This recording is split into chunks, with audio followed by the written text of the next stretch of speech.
Happy Father's Day, John. Happy Father's Day. Happy Father's Day, man. To you too. Good. To all the Thank dads you. out there. Happy Father's Day to my people. Yeah, to all the dads that don't know their dads. I'm sure there's some. There's a lot of that. Yeah. Everybody. You can break that cycle. Yeah. Raise your fucking kids. Happy Father's Day. But it was about, we were almost like semi-nervous. Oh, about Just how you think we may have We've socially gotten- lubricated before we got into the where podcast we were like, room. Yeah, and we were like, whoa. It was like when you get too high and then you know that you're coming down. It's like, Yeah. it was like nervous, a little bit nervous. I've never been high, but I hear that's the way it is. Yeah. I mean, same here, man. Yeah. So we went for a stroll in the woods with your wife. Well, really just that front, not front, but there's an area in the yard. Your garden. Yeah, pretty much. Full of fruiting nectar of the gods or whatever you want to call it. Yeah. Yeah, I'd say that. We did some experiments, a spore print. Yeah, there were some little mushrooms all over the place. They're fucking purple. All over the place, yeah. It turned out, yeah, some of them came out, the prints came out purple, which... Yeah. Means they're good for the right salad. We're going to put cranberries on it and everything. Vinaigrette. I'll make some. Salad. No, vinaigrette. You make the salad. I'm a vinaigrette guy. But yeah, so we were talking about just being nervous. Yeah. And I still feel a little nervous, even after watching those videos. And I was like, hey, we'll put these headphones on and kind of wind down a little bit. Hence this idle bullshit chit chat. Yeah, exactly.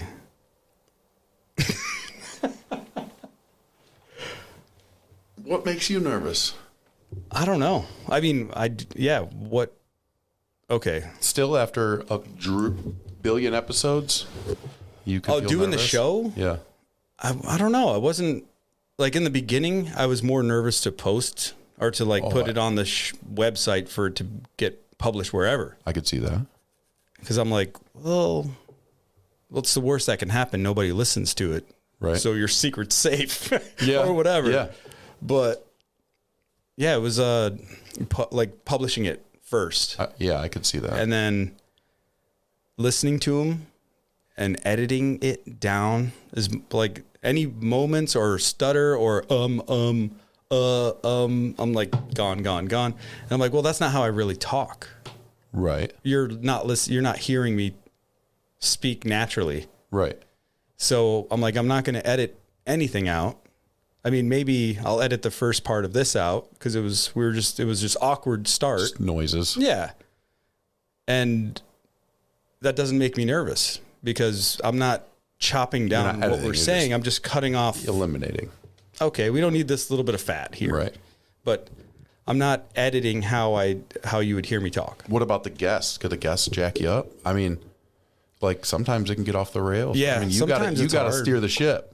And yeah, when I was doing more guests, because really it's just now I have friends come over. Yeah. And we just talk and we just say dumb shit and try to make each other laugh. Right.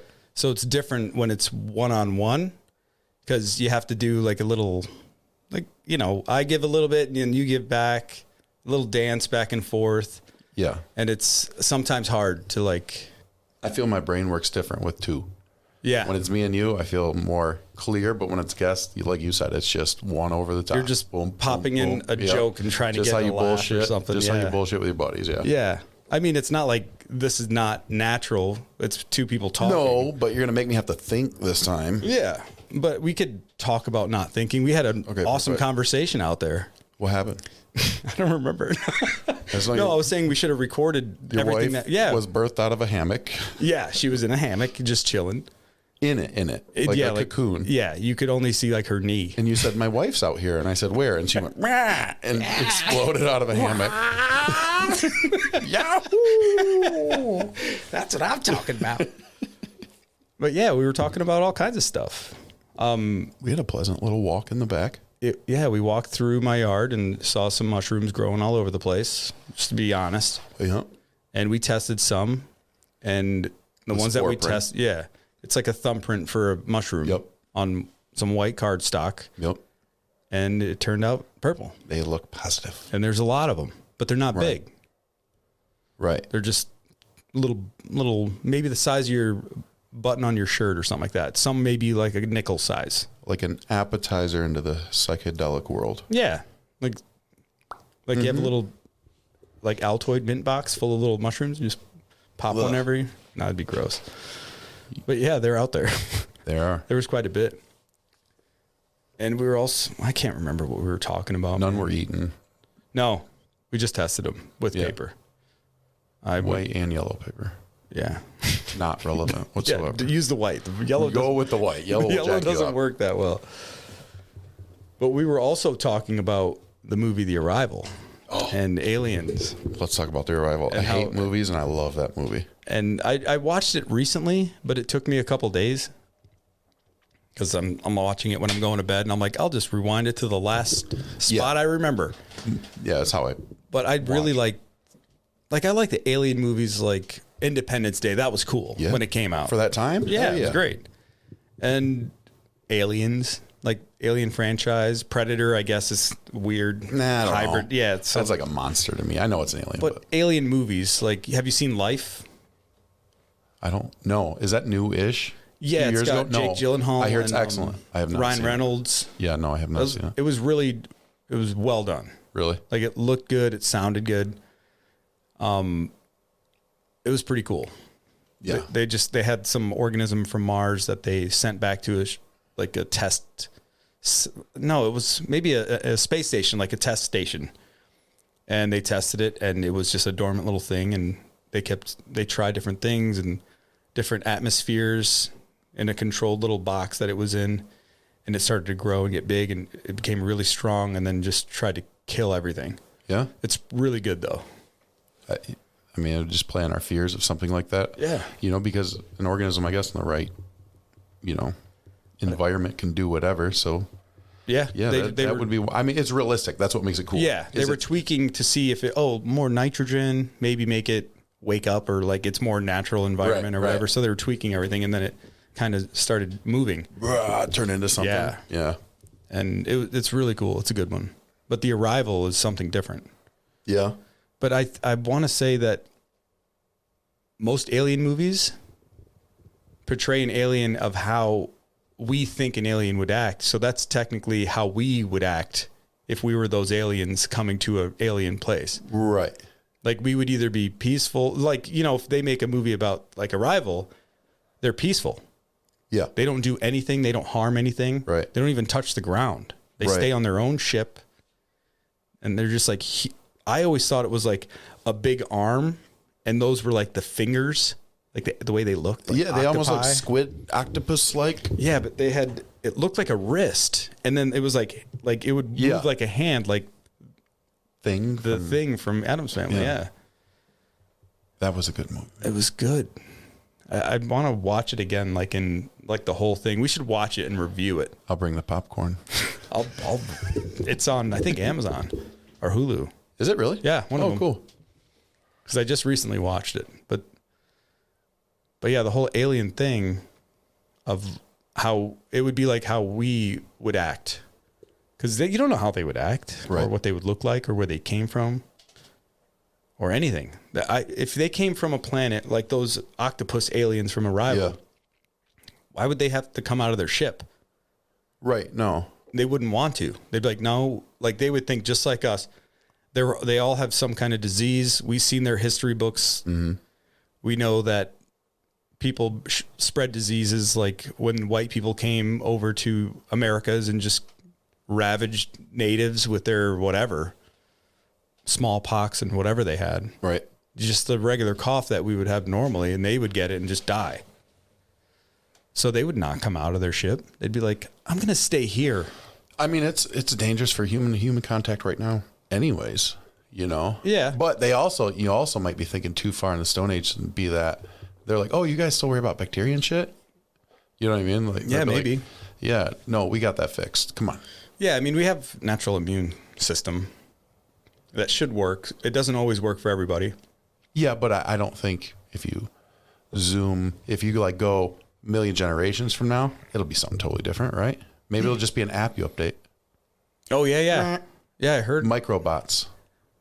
who was saying that? I heard that where they were saying like you would just get like the latest update, like, oh, you're on 10.2 still. I'm like, I'm on 10.4. You're like, what? There's a 10.4? No, I'm just saying anything for your health. It may be like, it would be like the Matrix. Where what if you just get whatever scrubbed every 30 minutes? Like anything that's not human just gets zapped out of your body. You know, I think you'd need that balance though. Oh, it takes care of that, John. Yeah. Takes care of that. I would think you need a balance, right? You would need not in stuff always working and fighting. Not in my sponge. You just crawl into the sponge and all my nutrients just suck into my skin. My brain gets bigger. My hands get smaller. I'm totally defenseless. Your hair turns orange. Yep. Here comes Neo. Yeah. I'm the best Neo. Fucking Donald Trump Neo. That's what we're gonna turn into. Donald Trump from the Matrix. So I am the best thinker. It's what plants crave. Yeah. But yeah, man. I was always interested with aliens or like from aliens, by aliens, whatever you want to call it. But you could just talk about it and eventually, or not eventually, but you would think that they exist somewhere. Like whatever you could think of has to exist. Matt says so. Yeah. But Christians don't. Excuse me. Well, yeah. I'm talking like scientific, where there's like it has to be. Like what is that? The multiverse theory or whatever, where there's just a bunch of universes that mirror each other. So there's like an infinite amount of you and I and everybody else. So that fixes any essentially distance issue for aliens. If it's dimensional, distance is no longer an issue. Yeah. You know what I mean? Like, so the way we think of distance as being a challenge, they're like, what are you talking about? It's like a book where all the pages are touching, but also separate at the same time. Because you can't, like if you take a hammer and a nail and you hit that nail, even when that hammer makes contact, there are molecules that aren't touching. Always, yeah. So there's always some space in between everything. Right. I think that I heard that, or I'm saying that properly or correctly. But yeah, just we're a phone book and there's all those pages and every pixel of every letter is a universe. And inside there's pixels and molecules of everything. Yeah. And they're all right next to each other, sharing like an unsimilar similarity or whatever. You know what I mean? Everything's right next to each other. It's all the same thing. Just like how people are all the same thing. We're just we're experiencing like life differently. Everybody has their own little weird little life. Right. Point of views. Yeah. Limited point of views. It's the same thing with the universe. It's, this person's, or this universe is like that. This one's like this. Yeah. If you think our universe is limited to what the human mind can think of, then I think you're really missing the point. Yeah. You know, it's much greater than we can ever figure out, because we're limited in dimensionally and distantly and time wise. We have limitations all over us. Yeah. But you remember when we were talking about the Arrival movie and you were saying how they can see, what was that? You were like explaining? in the fourth dimension. So the fourth dimension. So like towards the end of the movie, you seen the guy pass information to her. So that information was then pertinent into this fourth dimension all the way back to the beginning of the movie. Yeah. She now had it locked from when she was a child because she now can freely travel at any point of her. She exists. She can almost change any point because she's living. She is all of them. She is all of them at once. It's like the butterfly effect, but you're connected to every single one of them at the same time. And you could just link in and link out and go to each one and change things or not. Right. If you ever get really into it, Google like a real life Tesseract or like Google how to explain the fourth dimension. And I can't understand it. Like I've watched hours and hours of it and I can't understand it. But it essentially seems like it captures, point line plane and time. Like a prism would, you shine one light into it and it shines like 5 lights out of it. You know what I mean? Like that Pink Floyd album where it's just a white light and then it breaks it up in a blue, red, green, yellow or whatever. Yeah. So it's something like that, but you are all of them at any given moment. All the time. All the time. So as soon as that man passed that information, it fixed the problem all the way back in the past because she is now, everyone was one. Because it hasn't happened yet in her scope of what she can view. Correct. Yeah. And they came down and brought the tool. And I thought that movie was, I don't think my wife dug it that much. but I thought it was like, it was really great. It was one of the greats for me. I loved it. So that theory, the Tesseract fourth dimension theory, where she's living all those lives simultaneously and could scatter back and forth and do whatever she wants, because technically it's an entity living with all these tentacles that are doing, it's like every step of her life she can do. Or she's available at any moment. Yep. So now what I was saying was like, what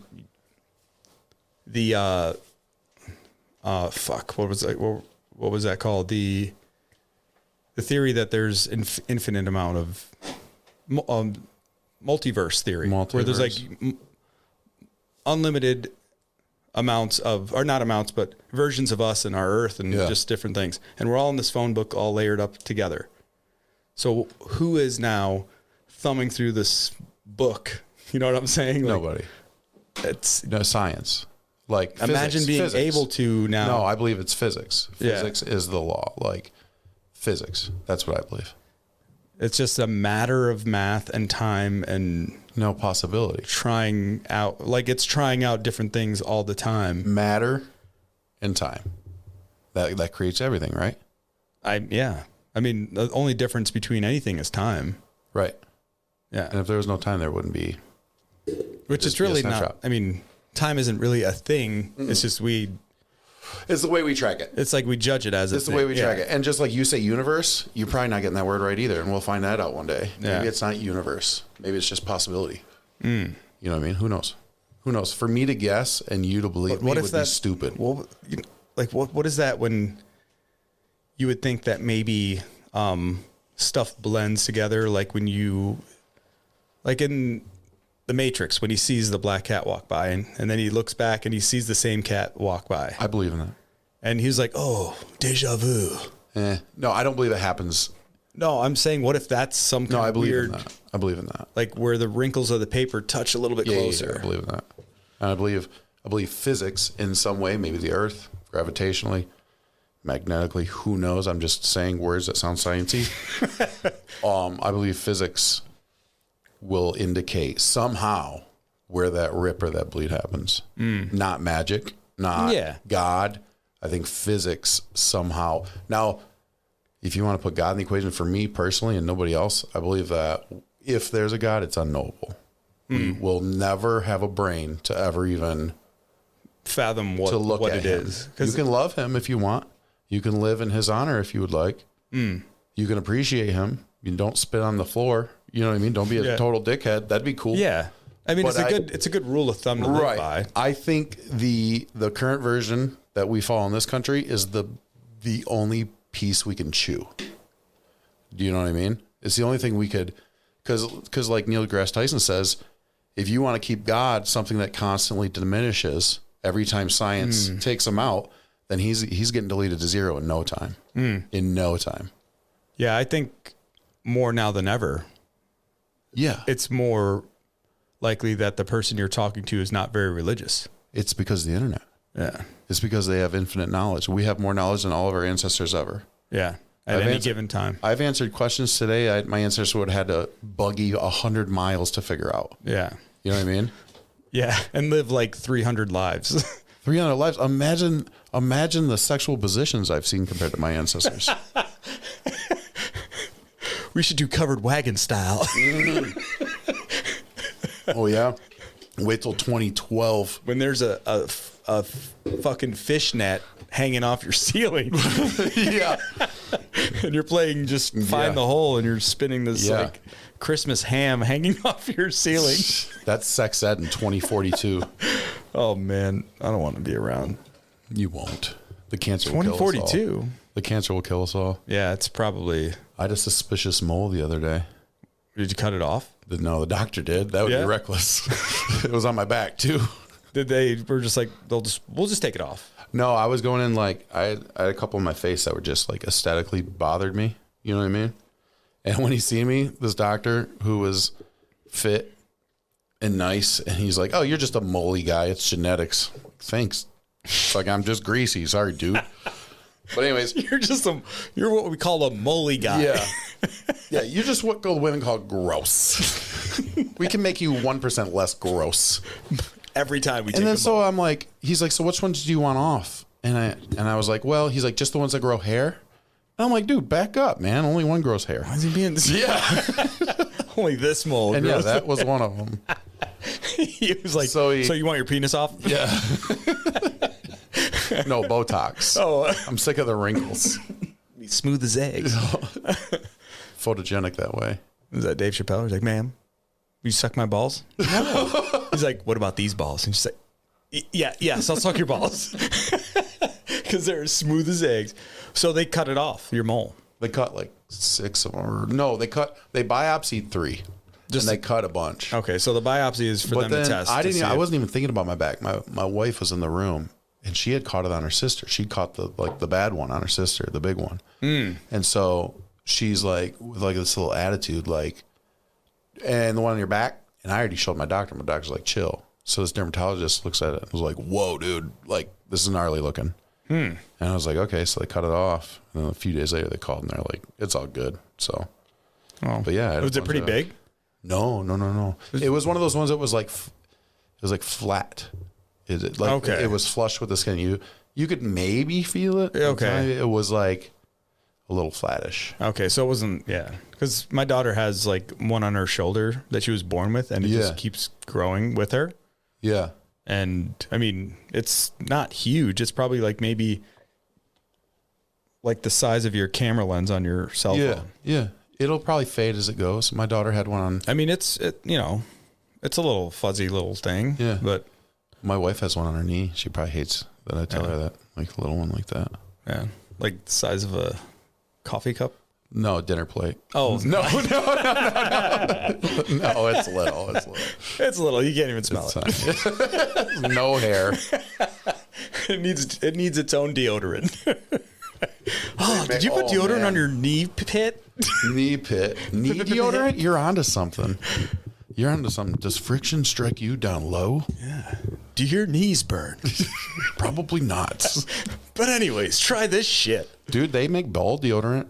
Yeah. I've used it. I don't prefer it. I don't like it. I have something like that. Though kind of didn't smell. It was just for like friction, and it just made you feel gross all day. Yeah, I have. It worked though. Something that came with okay, I did the Manscaped thing, like a trial thing where it was like, everyone I know that says it likes it. Okay, here's the thing. I don't mind it, but it's like also I'm not shaving my balls that much where you have to send me a new blade for my thing. Oh, it's every 3 months. Yeah. And I was like, it took me 6 months to tell them like I'm good. I like it. Right. It works well. It's like a ceramic blade. Right, but I'm good for a while. Yeah, the one I still use the same one that I got, and it still works fine. I only shave my balls like before my birthday and before I get taxes back anyways. This is the only times I see light of day, so I don't care. It's like twice a year, maybe 4. Have you ever considered waxing them? I don't know, man. I use that magic shave Yeah, you balm. told me about that. That stuff, I'm kind of scared of using it because I'm like, need to make sure you're checking for moles down there after using something like that. I think it's fine. Mm-hmm. I mean, it's all lumpy. They thought cocaine for babies was fine in the 20s too. It probably was. And that's a small point of view you have still. Whatever. All right. Well, it is the 20s. They did blow atomic bombs that blow particles all over us and exist all over everything in the world. Forever. So we're fucked. I think the world's already down. I personally think the world's in chaos and there's no way out. There's 0 way out. I don't know. Mm-hmm. I know there's chaos everywhere, but I know it's not here. Right here where we live now, yeah. Yeah. But it's changing every day. It's eroding, you know? Yeah, but I don't know, man. I don't want to say I have faith, but whatever you want to call it. I'm like outwardly optimistic person, but in my brain, I'm not. Like for myself, I'm not. Look at the people you know and their attitude towards life, their worldview. Look at our politicians, their attitude towards life, their worldview. Everybody is out for a particular reason or whatever. I mean, we all are, right? We got to worry about ourselves. Old ways of thinking. I know, but they're winning, and what we're doing is just, I don't know, man. We're teaching people how to fight against it, but it's creating a new set of problems. You know what I mean? They're trying to fix problems with more problems. Right, and that's chaos. It's just chaos right now. And that, like, You know, it's crazy to say something like this in this country, but like in most countries, when stuff like this happens, in less stable countries, a coup happens. You know what I mean? It's like, hey, someone hit the reset button, military takes it. Let's figure out an election, get shit together, get the right leaders in place. It's not going to happen. That would take, if it would take I think it would take a long time. But for a coup. I think it's already happening. No, I'm saying even if it's like, now it's completely open and noticeable and everybody knows that this is happening. Like it's announced, like a coup is happening. It's not like 3 months later. It'd be like 3 years later, 5 years later. I think it's already happened. Yeah. I think it's tech. They can't be stopped. They have all the information in the world. You know what I mean? And I'm not saying they're evil people. But I don't think they knew what they were doing to begin with. And then they stumbled upon it. They wove us into a fabric. Well, and now we're all hooked. Yeah, I mean, everyone's hooked to their devices somehow. There's some older people that maybe they're like, oh, nope, I have a flip phone. I just watch my cable box and I have my phone. There's nothing wrong with that lifestyle. Yeah. That's a perfect lifestyle. But it's also, what are you watching? But I think the way the Native Americans live with a perfect lifestyle. You could watch Fox News and I could watch CNN and we could watch it for a year. Yep. And then we come together and talk about it. Right. And it would be two different worlds. But what does it matter? You both dissolve into the ground in the end, as long as you're both happy. I'm just saying, just for like a study or something. Yeah. Like it's meant, they're doing something where they will try to separate some form of what America used to be from what it is now. So it's like this part is now gone. Oh, and we are now more against each other than we don't have. Our common enemy is like your neighbor now.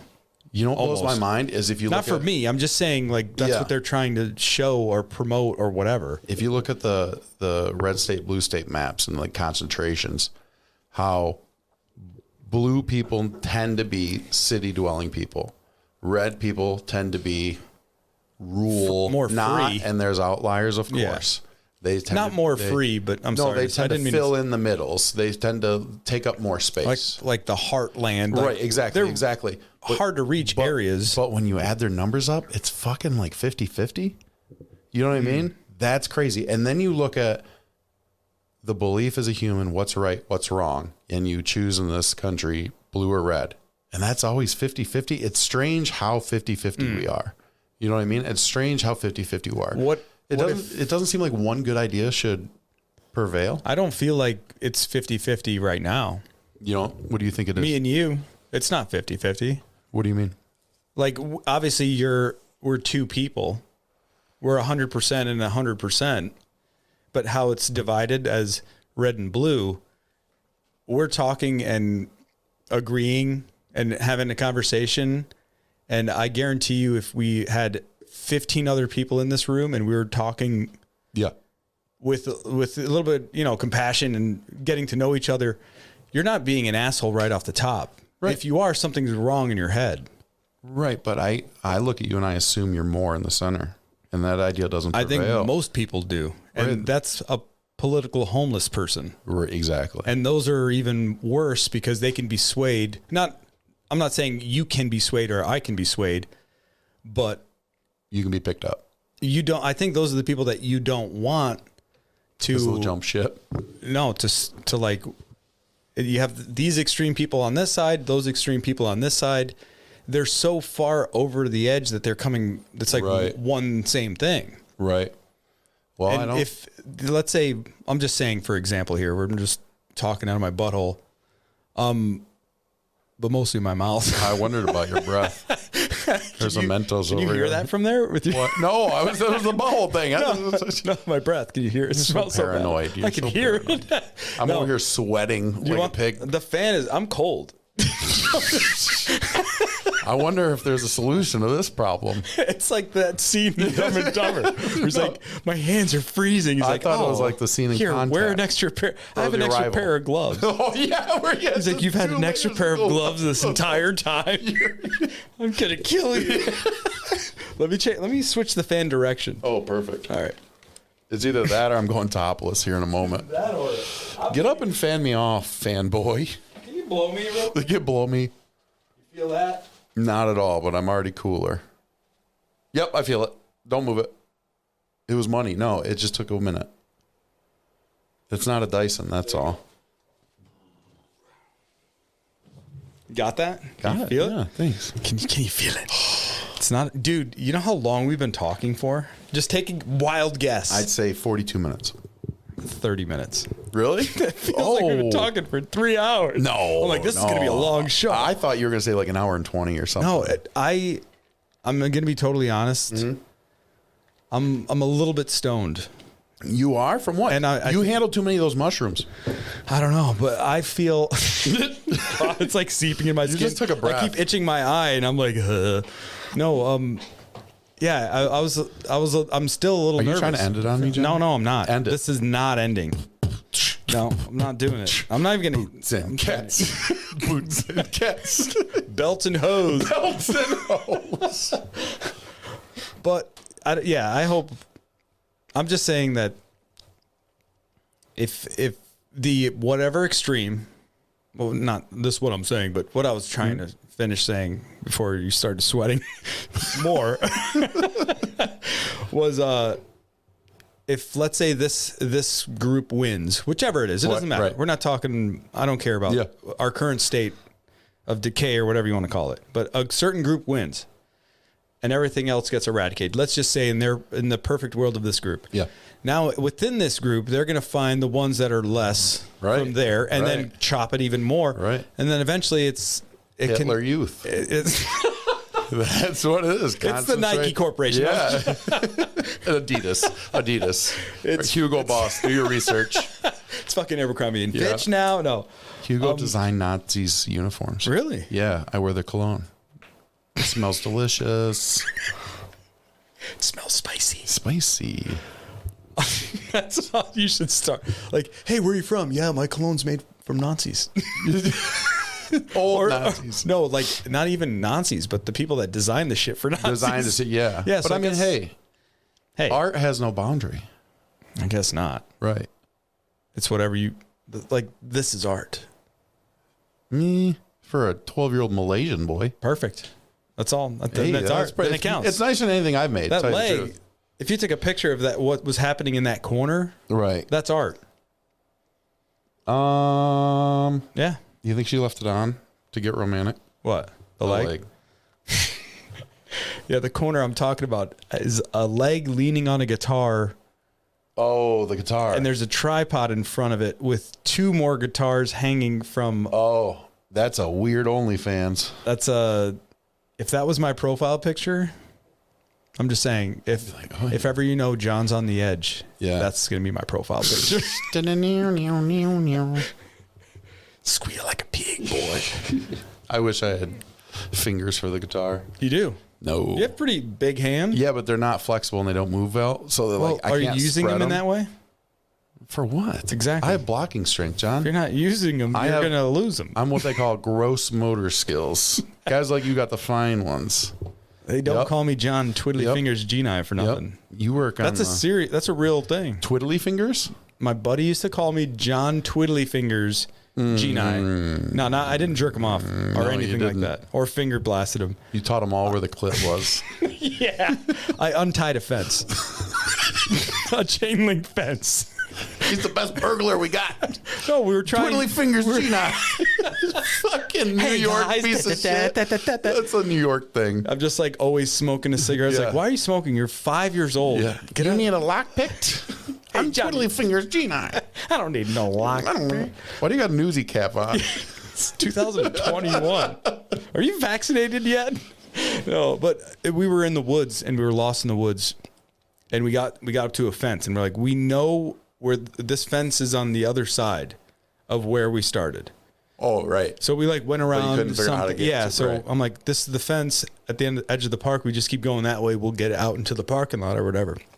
And like the bottom of the fence, you know how they're like kind of wrapped up on themselves, like a chain link. Oh, fence. the chain link. Yeah, how they're bent at the end and hooked tight. And I just popped it loose and just kept unwinded it up. Yeah, just all you need is the one end to not be winded, and it just starts. You could just unwind it. Did you just pry them apart or pry them into each other? I used each other. You can do that with handcuffs. I used each other.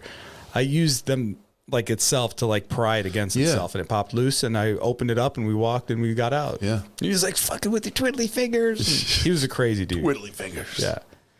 But yeah, we did. It was fun. Fun times getting lost in the woods and shit. We've gotten lost a bunch of times in the woods. Yeah. We were woods kids. Me and my brother, creek kids. We had a creek.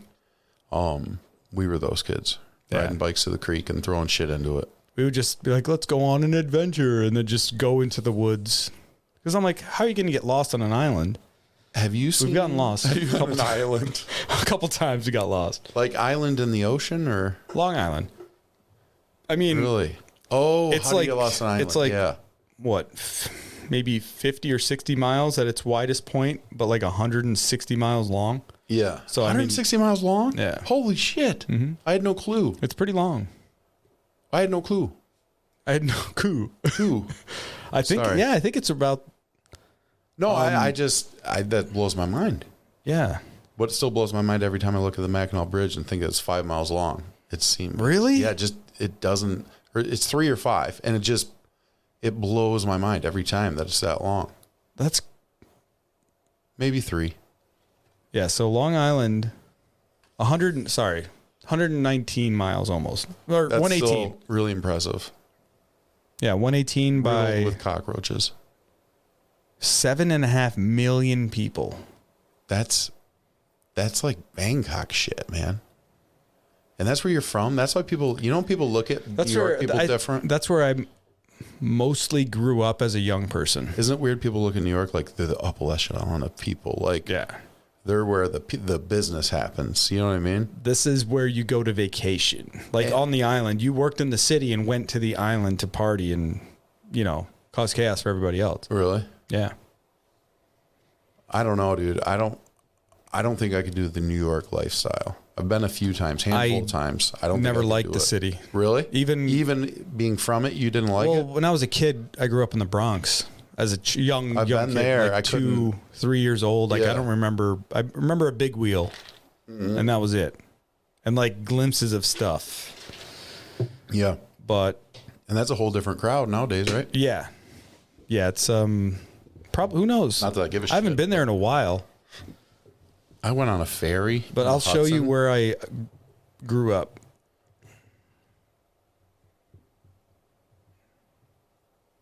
That's where I grew up. That looks like the Bahamas. Yeah, but it's got 4 seasons. Cool. And I lived, see that first cut? Yeah. And then there's a third, and then this cut here. We lived like back here. Okay. And that was, how was your was it a neighborhood or was it a city? It was all suburbs. Suburbs. This is all suburbs. A massive suburb? This is all suburbs. There's no, I mean, there's no like big buildings that are like maybe in like suburbs. Some of the towns that are, like maybe like an office building or something, but not, you're talking, this picture I'm showing you, which is Hampton Bays, is right here on this island that looks. It looked gorgeous. That's like it's not what I pictured. Put it that way. I mean, this is Long Island. Is that the Hamptons rich people talk about? Yeah. So that's Long Island. Wait, what is? This island right here. And that's New York City. And then it goes to New York State here. Yeah. So we're way over here. And that was that little bit that I just showed you. Oh, damn. Yeah. You're way out in the ocean. Pretty much. That's pretty cool. And the Long Island Sound. I've gone to Montauk Point here, which is like the farthest point. I've heard of that. And this is like where they had Plum Island. You know what that is? No. Where they did all the tests. For like the Lyme disease shit? Yeah. Oh, nice. Like where it was like the grandfather of Lyme's disease, like one of the pretty much Nazi scientists that they took in. Yeah, and started making work. Yeah. Yep. That's how we got NASA, they say. Yeah. You know what's crazy? I love Elon Musk. I'm a fan of his. I think he's a modern day like Tesla or Edison or like one of these greats. Iron Man, but without the cool suit. Yeah, it's unrealistic. I think he's not really I mean, he's a philanthropist, right? I don't think he... Or is that not the right definition? I mean, yeah, he probably gives away as much as that's acceptable. I think this is just my opinion, not fact. I think his jive is, I'm here to engineer. I'm here to consolidate minds to solve solutions, not feed the poor kids. I don't care. That's not my... Now, granted, he gave all those water filters to Flint. He does his things. Yeah. You know what I mean? But quit wasting time on that, dude. Just consolidate your engineers, get these problems fixed. People make fun of them all the time, but no one else. I'm not doing shit like that. He's on a totally different level than any other person that you've ever met in your life. I would imagine being a friend of his where you go to his house and have barbecues and stuff, and you know him. I don't think he has that. I would look at his wife. Have you seen that chick? Mm-mm. She's out there, dude. Yeah. She's not a normal person. She's not a normal person. They're aliens, right? She's like an alien chick, right? Like this, like, what do they call it? Like techno punk crazy. I don't even know what the hell is going on with that chick. But like whatever. Steampunk? Something weird like that. Who cares? Because, he's just a smart dude living in a different way. If that meets his needs, who cares? My thing is like, I trust the dude. Okay. Yeah. You see that chick? I mean, she's unique. Very. She looks like a sci-fi bartender. Like she'd be in what's the one with Bruce Willis? The Fifth Element? Oh, yeah. Yeah.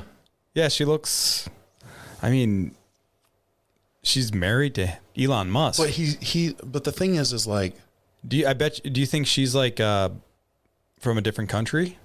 I think is that who you're talking about, or is it this one here? No, it was that other chick. I think this chick, I don't know if she's from this country or not, but she started as a YouTuber. But who cares? But my thing is, what if you could go to Elon Musk while he's at work, let's say at his peak, doing whatever he does, right? And you could feel what think what he thinks for that moment, like tap into his brain, like I think this way, you think that way. I don't know how you look at me or whatever. What if you could look like, like phase in or something like that? I don't think you would be in a mind that would be like, what about the children? Blah, blah, blah, blah. I think you'd be in a mind like, it annoys me that's not fixed and it's capable. We're capable. He's probably like there's a war going on in his head. I was going to go there. Chaos. I was going to go there. There's probably a reverse side to that too. Mm-hmm. Something he's probably appeasing something in him, maybe calming something, soothing something, like, you know what I mean? That guy is like just methodical. Look at Starlink right now. Do you know Starlink? Like, are you familiar with Starlink? The satellite internet? Yeah, me and my wife are about to do it. Yeah. I'm jumping on board early. $500, $100 a month. I'm jumping on board early. Up to a gig? They are saying right now speeds 50 to 100, potentially up to 300 in the coming years. But it's not like satellite with dish, and it doesn't go to this thing that it's like your own signal. Yes. I guess that's the same thing as satellite, but you're talking about satellite TV. Not in that way. Yeah, there's a surface that needs to collect data. Yeah. Yeah, it's not that. It has, I was looking into that surface that they have, and in that surface, there are tinier surfaces. So like a disco ball, but on the inside. So there's all these little nodules, just flat plates that are just like boom, boom, boom, all aiming. So only one of those have to touch, but there's like hundreds of them in there. Right. I think right now the technology is limited, obviously, but as more get put up, I think it's going to improve. We're going to use them with each other in unison. You know what I mean? Mm-hmm. And I just want to get one early, and I want to request serial number 42069 and sell it on eBay. That's my goal. $100 million. Anything Elon Musk. No, that's way too much. I'd say probably like $10,000. Can I get personal with some? Like, can I give a shout out? My Uncle Dan sent me. He sent me this thing from the Hot Wheels. He's like a member of the Hot Wheels Club. Okay. He sent me this thing, and Hot Wheels are releasing a remote control Cybertruck with a remote control little 4-wheeler in the back. And it was super limited. So we got on and waited in line. I didn't get one, but he got one. And he's like, did you get one? I'm like, no. And he's like, I got one. And I'm like, oh, sweet, blah, blah, blah. Because, like I have the flamethrower and stuff. Yeah. Like I collect, And he said, Merry Christmas. It'll be at your house in November. It's like, nice. So he gave it to me. So I have unopened? Dude, yeah, he's sending that. Dude, I don't even want to. I want to play with it, but it won't happen. Yeah. I don't even know if I want to open it out of the box, dude. I would keep that up high in a dark place. Well, dude, His flamethrower I bought for like $500 when it came out. I think it's. What did I do with the mushrooms? They're outside up on the thing. Maybe you should go check on that. I think I put them in there. Oh, I thought they were out on the salon thing. You might be right. Well, anyway, we're not. I'm not. If I get up, I'm gonna pee again. I'm not gonna look for. I mean, I might look for them. But yeah, I don't know. So man. thank you, Uncle Dan. That's all I want. Oh yeah, the shout out. That was effing sweet. Yeah, that's pretty cool. Pumped. No one shared my joy with me, except my wife. But I was pumped. That's pretty cool, though. I hope he doesn't listen to the podcast because he disowned me because he's a like a proper person that Well, hey man, everyone has their vice. This could be his vice. Oh no, Uncle Dan's a rock star, dude. Oh, I wouldn't say his full name, but he is living. Let's call him Uncle Dan. There's a million Uncle Dans. Just in Michigan alone. And he doesn't live in Michigan, so I'm super free. My uncle is like a real life rock star. It's hard to believe that he's. Can we just tell everybody he plays guitar for Aerosmith? He doesn't know, but he hangs out with the Beach Boys. He flies, dude. He has a band. He has a current punk band. Nothing specific. No. He has a current punk band that he loves. And will fly out to Colorado, watch him play all night, and be to work on the East Coast the next morning. Yeah, that's so gangster, man. Dude, he's gangster shit, but he's just like a good soul, free spirit. Like he don't live that way. He just has the ability, and he's like, it's like, hey, I'm going to the movies tonight, but instead of the movies, we're going to L.A. to watch Panic at the Disco perform an acoustic set at this private club. I've never said this out loud, so I hope he doesn't listen, but. The first time he invited to his house, he's like, dude, we got to go to New York City. It's like 45 minutes away from his house, right? So we're like, oh, okay, New York City. So on the way out there, he's like, do you like musicals? Do you like Broadway? And the reality is I've seen a Broadway show before, not on Broadway, but I thought it was kind of cool. So he's like, hey, we're going to see this. Two girls, one cup doesn't count. No. I seen Avenue Q with my best gay friend. You know who you are. I seen the Nutcracker. Really? Yeah. So we get out there. Yeah, I mean, really? it's not even the right language. I don't care about the Nutcracker. It was like in 4th grade, man. Oh, okay. It was a field trip. So okay. Go ahead. He's like, do you want to jump up? You want to check out Broadway? And I was like, I do, but I don't like whatever. So we look up ticket prices, and they're insane. So like for me and my family to see, we're talking like more than the trip was budgeted. And I'm like, dude, no, we can't. So like $1,200 for 4 people? We're very close. Yeah. And I'm like, we can't do that. Like, it'll blow the budget. Like, and he's just gracious enough to invite us, and we're staying in his house. We're doing a thing. You're like, we can't do that. Mm-hmm. So I'm like, Uncle Dan, I'm not really into Broadway. Like, even though I thought it would have been cool, like, I'm not into it. You had a blast. Sorry, I'm not into it, dude. Like, because I couldn't do it financially. You didn't go? Well, that's what I told him. And then he came back with this like text. I could feel the sadness. Like, oh, well, that's too bad because I just bought tickets for everyone. And I'm like, dude, I'm just joking. I just really wanted to go. But I wouldn't. I was too proud to. It's like I couldn't pay for it. We're on damn near Father's Day. I had no father growing up. This is the first man I've ever. No, that's not true. My Uncle Scott was a father to me. Happy Father's Day, Uncle Scott. Another million Uncle Scotts out there. Right. There's another million. I'll say his name. His warrants are all clear. No, Uncle Scott, I love you. No, there's no warrants. He's all on the up and up. Right. Good. Kind of. The family's good with him. Right. He'll take care of some shit if you need it taken care of. But Uncle Dan typing that. No, not Uncle Dan. No, Uncle Steve. Uncle Scott. Uncle Dan. I already forgot his name. Don't mess with Uncle Dan. That's awesome though. So what happened? How was the show? So we went and seen Wicked, which is a different take. We seen it at the Gershwin Theater on Broadway. Different take on Oz. And even when I sat down, I'm like, okay, musicals really, I don't like feel, they're just cool to see, like, oh, check that off. It was like, I don't remember how long it was. I loved it. I felt like I was smiling. My kids were there. I was watching them smile. Like straight up after this super long show, I could have just sat back down and watched it again. Like, wow. But the theater was like designed for this show. It had been running for like a decade or something in this.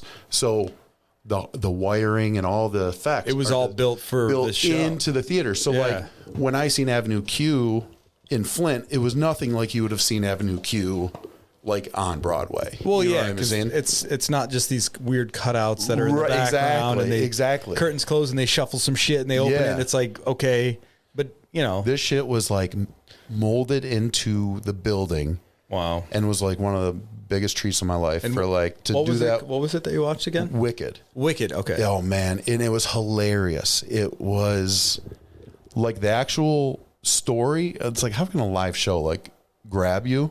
It grabbed me. It was awesome, man. Highly suggest it. Yeah. I'd take out a mortgage to do it or get your own Uncle Dan, dickhead.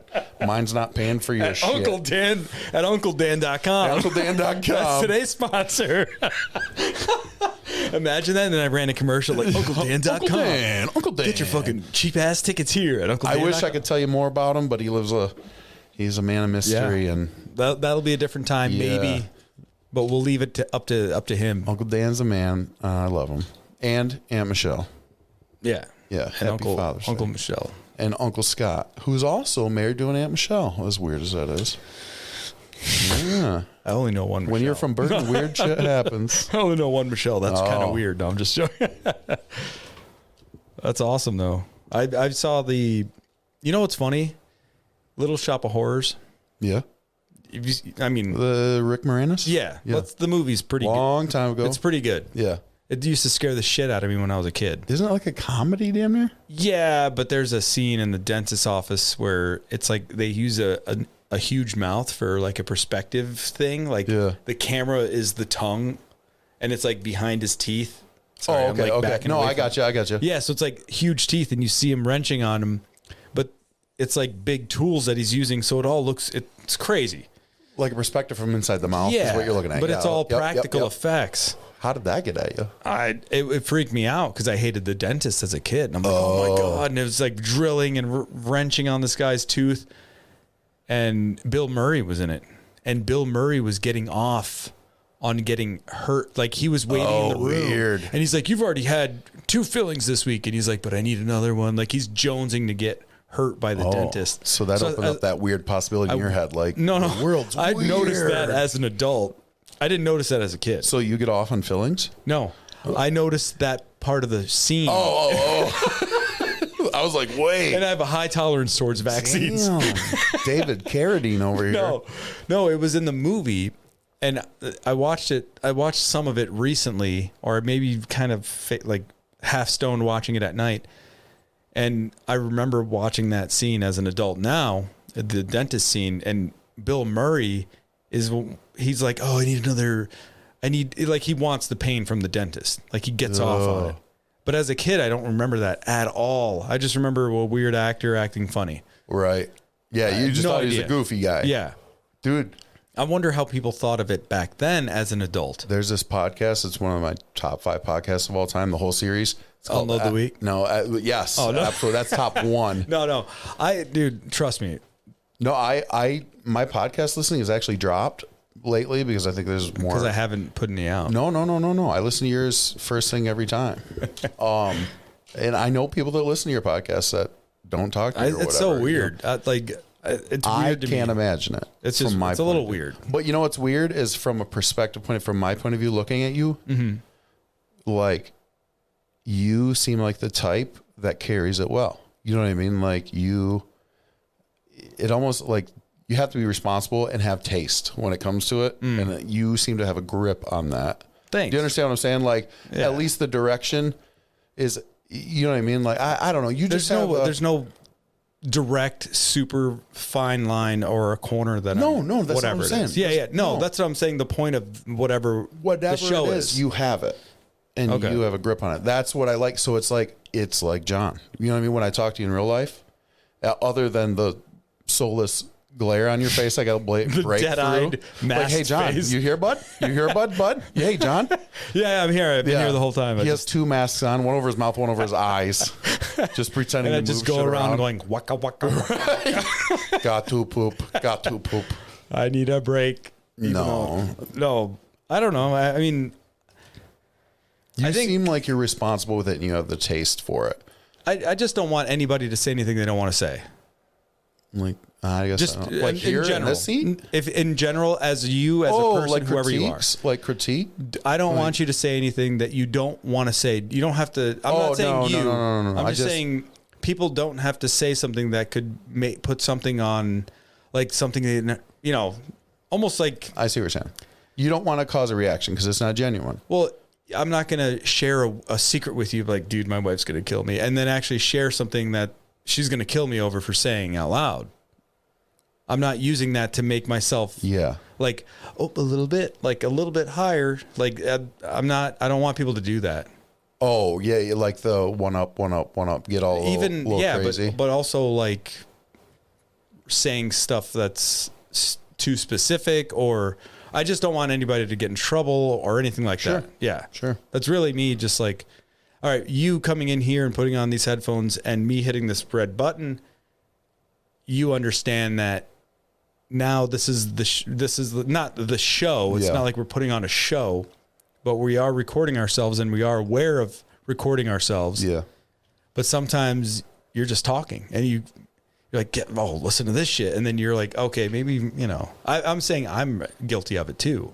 Like I've done it, but I don't want anybody to do it. I don't do it on purpose either. Yeah. So it's kind of that's one thing that I don't like about. Well, you put on a slightly different hat when you record.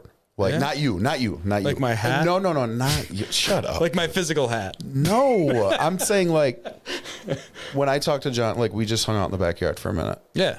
And it's the same John I'm talking to now. Same exact conversation. A little more nervous. But your speech pattern there's a directive now. You know what I mean? Yeah, yeah. And I guess what I'm saying is this feels like an extension of your personality. Do you understand what I'm saying? Okay. Like if I made a podcast, this wouldn't be it because it's not me. It wouldn't be this quality. You know what I mean? You seem like you have the grip on the technicalities and the taste to apply it in a proper way. So when I see you in, like that guy's from New York and has a podcast, of course he does. Look at him. Of course he does. He has a shirt that says Mouse Rat on it. Yeah, man. Yeah.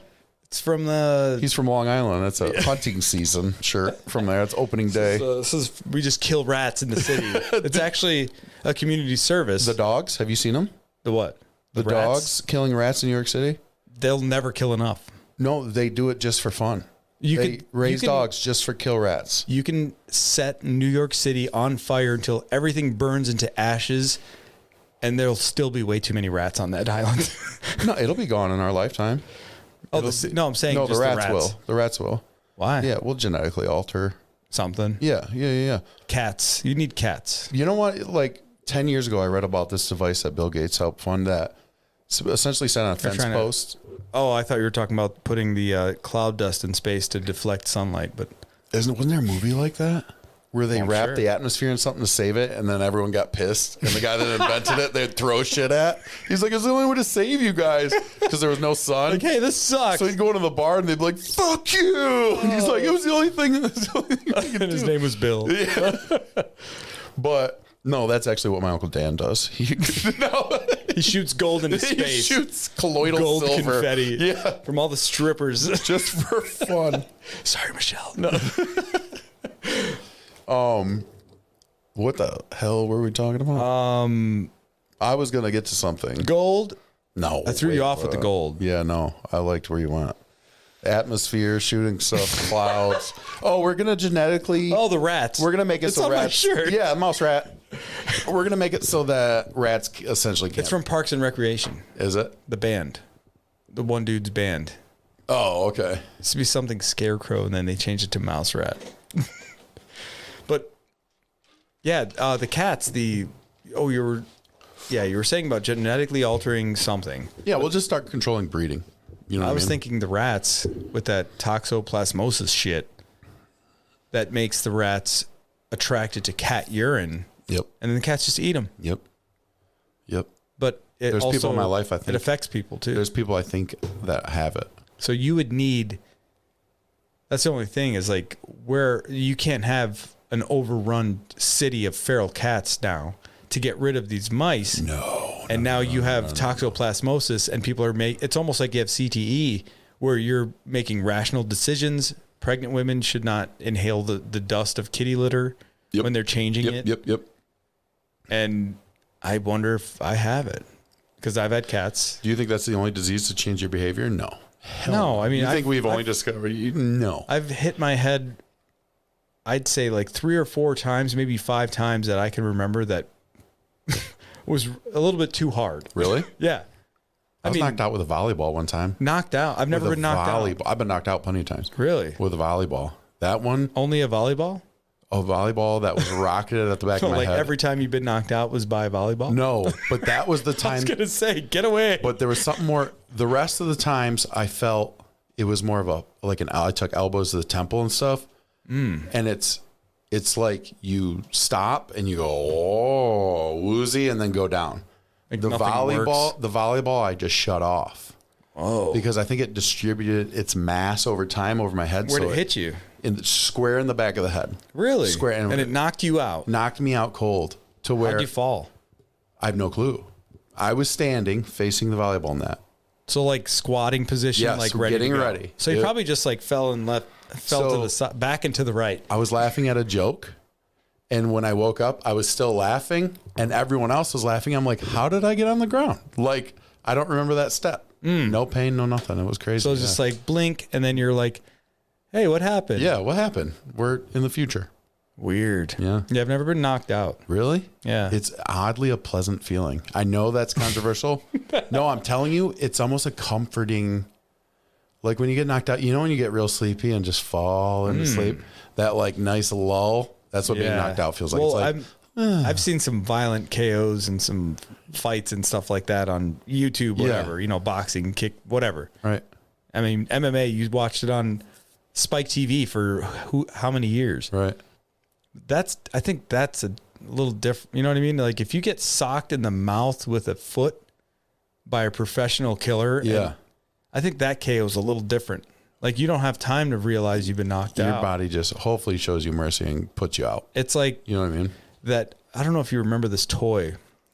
We used to get it in our Halloween bag from somebody, and it was like a skeleton that was almost like a syringe action, and you would he was on strings, give it slack, and he would collapse, and then you'd let it go, and it'd spring back up. Like it was rubber bands through his body, and so you're loosening it and tightening it. That's what I would think. It would just be like that. I'm having, and then everything's off, and you're on the ground, and just a pile like a jellyfish with bones in it. You disrupted the electrical.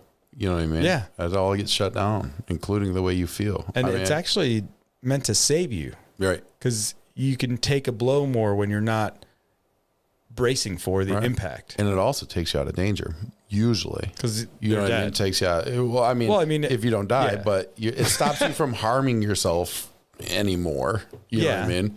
Like if you get KO'd and fall downstairs, or drunk people in car accidents, their reaction time is so slow. Oh yeah, they say they're better off at the accident, don't they? Because they usually survive, and the other party's like, "Oh fuck, shit, goosh," and then your hands shatter and go, you know, your fucking lungs explode, whatever, because you're so tight.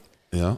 When really you just go with the flow and take it. I remember growing up actually in New York on Long Island, where I learned how to swim was in the ocean. Yeah.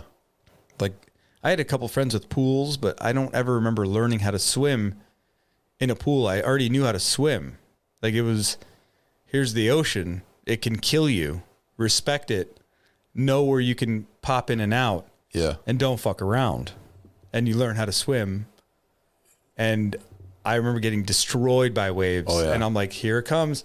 And I'll just be like, I'll go with how the water is pulling whatever part of my body. Yep. And I've never hurt myself. You just got to go ragdoll. Like you're not going to beat it. I've eaten shit. That's the most powerful force on earth you're touching. Yeah. That's every time I touch the ocean, I look over there and like. Well, you're not stronger than water, correct? Even though you're made of partly water, but it can kill you, let's just say. You can't kill water. All day You can evaporate it and it'll rain back on you in 3 months. But I'm saying if a wave is coming down on you, you're just fall into it. Yeah.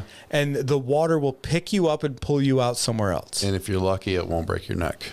Yeah. Yeah. Like I've whatever they call it. Like, you know how you boogie board? I love boogie boarding. Yeah. I did it without a boogie body board. surfing. Yeah, I've done just it. Body surf. North Carolina. It was a blast. And we would ride, I'm talking hundreds of feet. I'm not even joking. So you're on top of the wave, skirting. it's just like white and it's just pushing and pushing and you're just on top. I felt the feeling, maybe not hundreds of feet, but I felt the feeling. No, I would say probably maybe 100 feet. It just feels good that you're up there. You're just like you're floating. And you're on top of it. Yeah. You're just riding on top of it. But then there's days when the waves that are crashing on shore are 6-8 feet. And that doesn't seem like much. But it's not just the 6 or 8 feet of like a curtain blowing into a fan. Right. No. It's going to buckle your knees and you're going to crush underneath that it's wave. Millions of pounds of water, that wave right there. And that's how we learned how to swim. Like you'd go there on the perfect day and be like, oh, we can learn today. Right in the fire. Do you remember getting in the pool for the first time? Like, this shit sucks. No. There's not even crabs or sharks. No, I don't remember it. I remember swimming in pools. Yeah. But I don't remember like, oh, this is going to be weird getting in this pool. The ocean makes me feel a way. I can't help but feel when I look at it. Like, small? Itty bitty. Yeah. Like, no, it makes me like, oh, okay. All I can do is what I can do. Yeah. You know what I mean? All I can do is for the people who's close to me because I am nothing. I'm just as significant as this sand I'm standing on. You know? I would just squat in there and just chill and just float around, get up and run out, go back in a little deeper next time. But there is certain levels that, you know, growing up on the ocean that I'm not going to mess around today. Yeah. Oh yeah. Yeah. When you're getting waves that are hitting knee slappers and you walk out far enough into the water where you feel the cut, where now that's where the wave happens and it gets pushed up. Oh yeah. Like you'll walk out and then it'll get deep for a second and then it'll stay and then just slowly get deeper. Yeah. And until you're fucking in the ocean. Yeah. And there were days where that cut was from knee high to up to your neck. Really? And you're just like, whoa, fuck. Like, I got to get out of here. Yeah. Like, once I felt that and I felt cold, that's too far. There's no guarantee. Yeah. That whole, every molecule in that ocean wants to eat your body. Yeah. It's like, that's what's crazy. You're coming into my house, and my house has a lot of teeth and stingers, and just being in here can kill you. Right. You're not without swimming, any bitch. You're monsters. surviving. You're surviving, and you're welcome. So when I walk and step and like, boom, and you're down your neck and you're almost like bouncing on your toes. Yeah. I'm gonna slowly, once I feel that water push me, start backpedaling out, and then I'm good there. I'm not going past. I'll get splashed by the water and jump in and, you know, keep my feet in the same spot and let the water pull the sand away until I'm up to my knees and I do the wacky arm flailing balloon guy, and then I'm out of there. I think that it's weird that you can touch the water and molecule to molecule, you're connected to life forms we've never seen before somehow. You know what I mean? Just like how your driveway connects you to every. That always blows my mind. Every Since I was a house little kid, like there's cement from here to that ocean to that ocean. That's amazing. We live in, you know what I mean? We have Made that by infrastructure. man. Now, granted, Michigan's probably doesn't have a direct line because of potholes, but And dirt roads. no, we're good. That Those counts. are good. I can get from here to the Pacific Ocean without touching a dirt road. I'll guarantee it. Oh yeah, probably. From your house in the middle of fucking nowhere, and I live in the country. This is the middle of nowhere. To all the way to the Pacific Ocean and always touch pavement. Yeah, that's one of the great wonders of the world. It's pretty cool. It's a bad investment. If I could channel Elon Musk, it's pretty cool, I guess. It's good, whatever. Just rocks spotted. Pretty cool, I guess. Whatever. Yeah. I'm terrible at impressions. Yours is pretty good. Yeah, it's pretty good. You're good. I just sound like a pompous douche. But he's not American. That's what I was going to say about him. Yeah, he's from Ukraine. No, he's like South African and Canadian. Or some combination of that. So French and English. Yeah, but, his mom. I think his mom's good looking, but like we gave our space force over to a foreigner. You ever think about that? Like our space security is handed over essentially to a foreigner. Yeah. Isn't that wild? We did with Albert Einstein too, though, and that turned out good for us. Yeah, I was actually not the space, but talking to my daughter about Albert because we're on first name basis. You and old Albie? No, me and my daughter. Sometimes I can remember her name. No, but I told her about what he was working on before he died, and she was like, "Well, what's that?" And I was like, "Oh, it's called the all-knowing gene." And she was like, "What's that?" I don't know if you know. Have you ever heard of the all-knowing gene? Where he was, I could be completely wrong with. He was like, it was like a thing that they would mist and burn and inhale, and they would kind of like almost trip out a little bit. Really? Yeah. Like it put you in a state? Yeah. For mental to just an alternate state. Let's just say that. Like if you took a little bit of mushrooms or smoked a little bit of weed or had a couple beers. For what though? So he could think differently. And was it effective for him, or was he trying to figure it out? Well, he was trying to figure out this theory of the all-knowing gene. Or, yeah. I guess a hypothesis, because a theory is something you can prove. So he thought that there's a gene in every person that everybody has that, like, you were made by your mom and dad, and they were made by their moms and dads, and so on and so forth. So it's like how a cell splits from 1 to 2 to 4 to 16, 32, 64, 128, to whatever, 360, all the way up, and it never stops.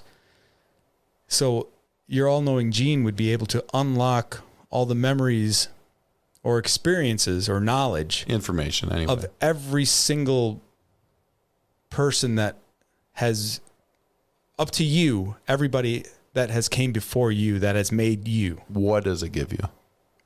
What all their knowledge. I don't believe that's possible. It's like an all-knowing, like we have genetics, and genes are a form of knowledge, because they say, oh yeah, this works, and then this is an anomaly, and then this person has an ailment for the rest of their life or whatever it is. A mutation of some sort. So something, it's random. It happens. Like everything's not meant to be perfect. Did you ever see the rats with the citrus? Kind of like Pavlov's dog, but where they would electrocute them and spray the citrus smell? But they would do it generations down the line. And they would remember the smell. But they wouldn't even be alive when the smell was... Just like how we're afraid of the dark. Yeah, exactly. Yeah. It would genetically alter when they would smell citrus, when their parents or grandparents were electrocuted with citrus. I swear I'm having deja vu, because I swear we talked about how I don't like being poked in the chest, and maybe like one of my ancestors got speared in the chest or hit with arrows or something like that. Do you remember that? No, it's a dimensional bleed. That's what's happening right now. Deja vu. Yeah, it is. No, I don't remember that. The little paper's just closer at that spot. I think I know why. It's because of what you got drying over there. Something's on my fingers. I think it's gotten in my eyes. Mine was a slug. Yeah. It's a neon I thought you slug. pinched your butthole. No. I seen him and I didn't want to touch him, but he was touching the mushroom. Oh, that's going to be a good one. The morel mushroom. Yeah. And they're gourmet. But yeah, the all-knowing gene, I told Jaden. I didn't tell her about how he was doing drugs. I was like, he was thinking that there's a gene that's inside of every person that has some way, or there is some way in your brain to unlock this so that you can gain the knowledge of your parents and their parents. And so not every single, my only stupid. I think that happens naturally, like how you were saying with the citrus spray usually we're afraid of the dark because stuff that kills you lives. Right. Serpents, we jump for a reason. I think it's mainly lions and tigers. Like, cats. Right. They hunt at night. Mm-hmm. Most of cats aren't all cats nocturnal. I don't know. Or naturally. But we're not. Not like nocturnal, but they hunt at night. They have the advantage, right? Yeah, You don't. You know what I'm saying? You can't hear them. Right. I've had my bedroom door open, and I don't know my cat's coming into my room until it's jumping on my bed, and it's like... They're built to kill, though. Yeah. I mean, these fat fucks are just... Well, no, I'm saying their ancestors are built to kill. The baseline model is a murderous, ravenous monster. Right. And that's way better than a dog, and I like dogs. We're scared of the dark, because monsters will kill you. Actual monsters, like alligators in a swamp. Yeah. Bears, if you stumble up on a bear taking a nap. Even a fucking moose. Mm-hmm. Panthers, snakes. Walking up... hunting young and walking up on things that scare you in the dark, in the woods alone when you're young, you kind of like shake it. Yeah. You shake it. It's weird. When you're scared a few times, you just get rid of it. It's like, oh, that's just sounds. Yeah. you just gotta. What about, would you rather be in the woods? Yes. At night? Yeah. Or like somewhere where you can get attacked by an animal at any moment? Yeah. Or in the ocean at night? Woods all day long. Yeah, for sure. Woods all day long. For sure. At least. Even during the day. Anything. Fuck well, obviously during the day, but you're just lucky to touch the ocean and go away. You have a knife. Woods all day. Yeah. That's where us deciduous people should be. That's where we started. Yeah. My people don't belong. That's what, you know what? That's where we're going to, I'm not ending the show, but that's where we're going to end the night. Yeah. After the show, is we're going to end it in the woods. Let's do that. We're going to go into those woods and see what's growing out of the ground. I already have an idea. And just look at it. Look at this. Not touch it. just look at it. We'll do a nature show. That's a genius idea. You can be like the guy with the khaki shorts. Steve Irwin. Holy shit, crikey. Look at this. Yeah. Shroom growing out of my friend's ass. Every Australian stereotype possible. Yeah, I'm terrible. They all love with accents. I mean, I'm good at some accents. I can't mimic that. Borat?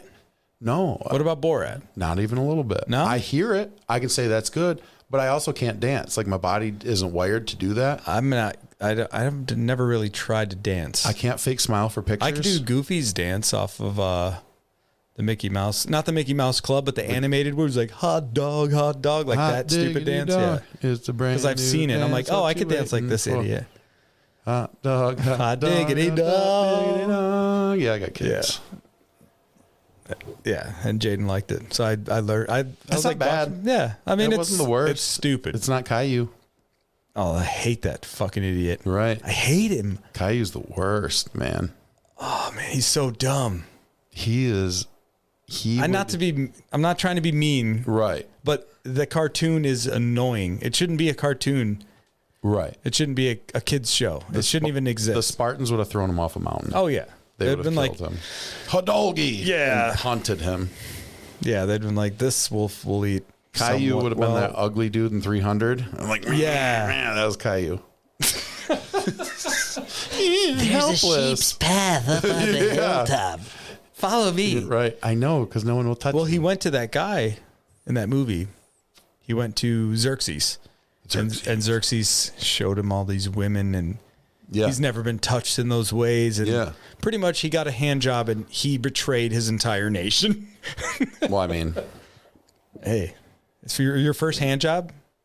Do you remember your first hand job? It was my first? No. Wait. No, I don't think I do. It was me. It could have been. I do me. not. I didn't give you. My own was me. Your own was me? You? Oh, yeah. Yeah, your own hand. Do you remember your first hand job? You're like, well, I don't say. Oh, yeah, I remember I got drunk that night and fucked my own hand. I've never gave myself a hand job. Like, no. That would be gay. That would be gay. Well, it's just beating off. You're just waiting for a soundbite for me to say, well, I'm gay as a motherfucker. No. Myself off. That's just I can only speak for me. That's like my buddy one time called me on the 4th of July. My buddy called me on 4th of July. Masturbated yourself off. Yes, I have. I've never gave myself a hand job. That sounds like there's like a reciprocal action. So like here's the way I see that. It's all coming back to me. Now when I hear it, it sounds terrible. If I gave myself a hand job, that means the hand would have had pleasure. Do you understand what I'm saying? Like I'm telling you, my buddy called me on the 4th of July. I was like, dude, I just had a threesome. And I was so pumped for him. I'm like, hell yeah, dude. Like, tell me about it. He's like, dude, it's the group, me and my buddy and this one chick. And I'm like, wait, what? I was like, it's 2 dudes and a girl. And he's like, yeah. And I'm like, dude, that's fine. You just got to call it like running a train or something. You can't say you had a threesome because that makes me think that you guys all had you enjoyed all other. 3. He's like, no, we didn't do that. I'm like, don't ever call it a threesome. Yeah. Again. You ran a train on a hoe. Yeah, we Chinese finger trapped this woman. Exactly. Eiffel Tower. Yeah. A wobbly H. Vuvu kue vave swa. A fucking Volkswagen. Like the back of a Volkswagen? No, the symbol, it looks like two sets of legs. I'm I thought it was I thought it was a Mallrats reference where he's like, I'm gonna fuck your girl in a real uncomfortable place. He's like the back of a Volkswagen. I only watched that movie a couple times, but it never grabbed me. The man that married me, a good friend of mine, his stepdad was in the movie. Really? Yeah. Where was it filmed at? No, I don't know. I have no clue. But it was his claim to fame. Because I remember it was a big thing. But it was like, I don't know. Like I never, what was one movie that was kind of like, Clerks. Clerks, yeah. The first one's great. The second one was awesome too. I heard the second one was good. And you never watched it, huh? No. It's pretty good. It's not like the first one. It's totally way more produced, feeling. Yeah. But the it's first still one's black and white, right? Yeah. The second one is full color, like multi-camera action type shit. Not action, but there's the necrophilia in the first one, right? Where she fucks the dead guy in the bathroom on accident, or is that the second one? I don't remember anybody ever fucking Yes, the chick. Maybe it was the first one then. I think it was the first one towards the end. Yeah. He goes in the bathroom and dies, and she goes in there and makes a move and thought he was playing hard to get. So she rides it, and it all goes good, and then he ends up... Oh, the rigor mortis, you think? Yeah. Do you think that doesn't happen? Rigor mortis? Yeah, that happens, but like getting a boner when you're dead? Oh, I don't know. Like all your blood's like, get out of the... Go to your dick quick. I don't know. Just in case there's a random whore waiting around. I don't even get boners like I used to. Like when I was a kid, nothing had to happen. And now it's like your pants can blow in the wind a certain way, and you're just like right. And now for me to get a rando just in the midday is like, oh hell yeah, dude, what's up? I remember you. I thought it was only when I wanted you. My old friend. It's like a Lord of the Rings movie. I stood up by myself. Thanks, dude. One ring to rule them all. Yeah. I'm gonna go pee and look at you. I'm gonna go pee and choke you. I really do have to pee. Go. What was that? What'd your watch just say? Was that my watch? I figured as much. That's what it said. I don't know. Oh, it was telling me I was having a heart attack. Really? No. It's taking my heart for some reason, telling me to breathe. It's like, I figured that much. And you look at your watch, it's like, you're dying. Yeah. You're like, no. Should I call your doctor? Are you okay? We see that you suffered a fall. Dude. No, he just sat sitting down. here this whole time. Well, shit. I got to piss really hard. Do you want me to pause it? Whatever you want to do, man. Or do you want to keep going? Whatever you want to do. Boom, boom. What time is it? 11 o'clock. It's 11 o'clock. Let me pause it for a second. Pause. All right, we're back from pissing. Ooh. We were saying how this feels a little bit different as of late because I usually have like 3 or 4 people on here. Yeah. 5 people on here. It's a different volley. So it's almost like you can rely on other people. But you were explaining how when you were listening to it, you're like, did I like my part because it was based out of some ego or something? Well, no, what I'm saying, anytime you would listen to an episode that your voice is on, you go, did I do something stupid? Did I? Or you're critiquing everything you say. So you're saying. Right, exactly. So there's a few of Unload the Weeks that's like, oh, that was cool. I was happy I was on it. And then there's a few that I'm like, oh, yikes. Like I wasn't even, I was barely present, Yeah, yeah. And I think it's just because of the way my brain doesn't work well when it's chaos, but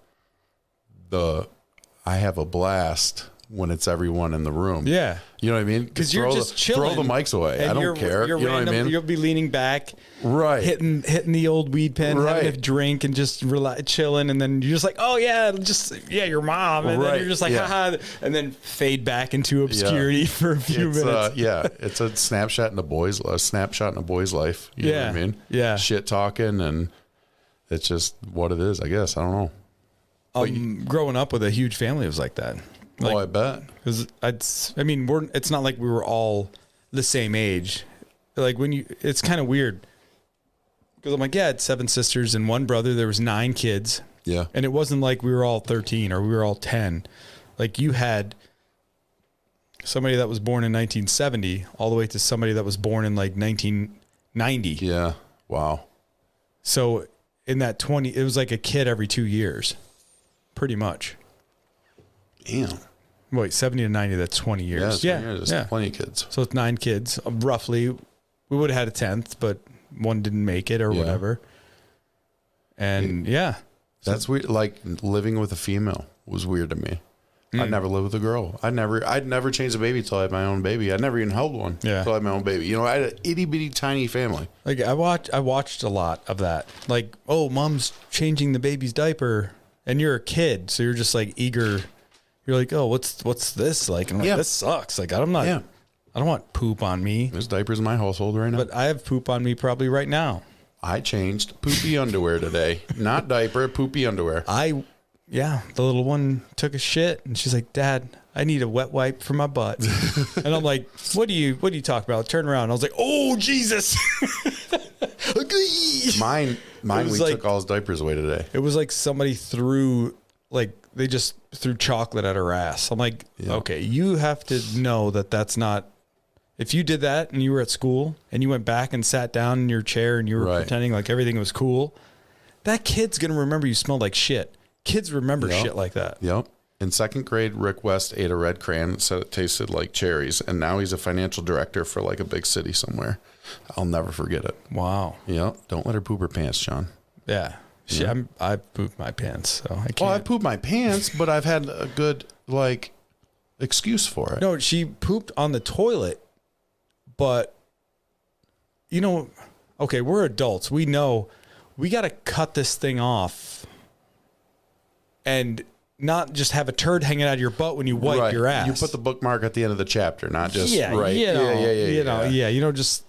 have to finish the paragraph at least. I'm just going to pinch till later. Yeah. So it was like still poop. You know what I mean? And you wipe and it's just like, not even like you're wiping a marker. There's a marker. Like not even. It's like somebody dropped a cupcake on it. German and you're like, fucking shit. Like now you need a napkin for your napkin. Yeah. And you're just sit back down, dude. Yeah. It's like you're a fucking magician pulling handkerchiefs out of your sleeve. Like that's what it was like with the wet wipe box. But yeah. But what were we talking about? Just the podcast and listening to it and then writing the poop. Right into shit. Yeah. But yeah, it's awkward still for me to listen to a show and hear my voice. I pretend like that's somebody else. Really? Yeah. I laugh more. Like I know I say stuff and then I laugh afterwards. I don't know why. Sometimes I do that and it's not funny. Yeah. But then somebody will laugh because I'm laughing and I'm like, oh, all right. Right. Yeah. And I realize that too. It's not laughing at your. I'm the same way. Like I'll say like something part goofy of. I'm just like this wave, riding this wave. Yeah, the words and the laughter come out like brah. Yeah, it's part of bullshitting. Yeah, you know what I mean. But when I'm listening to the shows, I'm listening to the other person more because while you're talking, I'm thinking about. Yeah. I'm processing. I'm not really. I mean, I'm listening, obviously. I'm listening to you, and then I bounce back my thought to you of whatever you said, and we just keep reverberating. But it seems like when I'm talking, or when you're talking, or whoever's talking, there's still a little percentage of my brain where I'm thinking about, okay, I'm going to say this. Because, you're running that other process. It's like you're multi-processing. Yeah. But when you're listening to it after the fact, you can completely just listen to the other person because you're not thinking about what they're saying. You don't have to do it. You're not in this. You're not in the driver's seat. You're a third party listening to the conversation. You know what's crazy about that is how many things I pick up that other people said that were hilarious. Yeah. That I not even remember. Just missed it. Yeah. Yeah. Didn't remember. There's a few things that you said that didn't even get a laugh. Yeah. Then I'm like, holy shit! Like no one even heard that. Yeah, it gets lost in the sauce a little bit. Yep. So that could show that maybe 4 people is too many, but it also depends. The more you do it, the better the dance gets with those people. Yeah. So I keep saying but because we have been doing a lot more shows lately, but there isn't like any type of partnership in the show at all, right? I just happen to live down the road. So I'm like, hey, what are you doing Saturday? You want? Yeah, come on down. All right, let's do it. I'm the cheapest whore. Yeah. He's DT. He's DTP. He's down to pod. Down to pod. God, that sounded really gay. It sounds fucking hot. It made me want a no fear visor. Down to Makes pod. Me want to titty fuck myself. Down to pod ? Should I write that? Down to pod ? Yep. Boop. Watch. Down to pod. What? Oh, it's on images. Let's go to all. POD let you down no? on YouTube. We'll end it with that. You got it. But POD sucks. no, they were good when they first came out. Mm-hmm. They also headlined Ichthus. I don't know what that is. Yeah, I know. Never heard of it. Because you're a normal person. Ichthus? Ichthus. Is that like a Satan worshiping thing? Close. The other side. God? Yeah. And they go on this Christian? farm.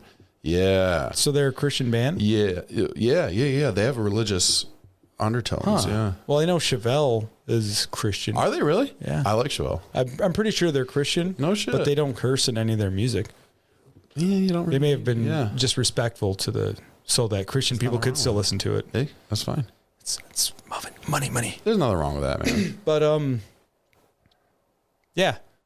What we were talking about when you're listening to a show and you hear all these little nuances that you didn't catch the first time around because you're processing, or just not even paying attention. You're just looking and you hear something stupid and you're like, oh, right. Yeah, and then you just respond to it. There's times I'll go home and the wife will be like, how do you think it went? And I'm like, man, I don't know. It just felt like I was in the washer the whole time. Yeah. Just general thought, you know? Because we're going to listen to this tomorrow and we're going to be like, we said a lot of stupid things. And then I'll listen to ones that I don't think will sound like I wanted to sound, and I'll listen the next day and they're funny. They're great. Yeah. You know what I mean? Not me, the whole setup. You know what I mean? Yeah. So recording it and listening to it, two totally different things, right?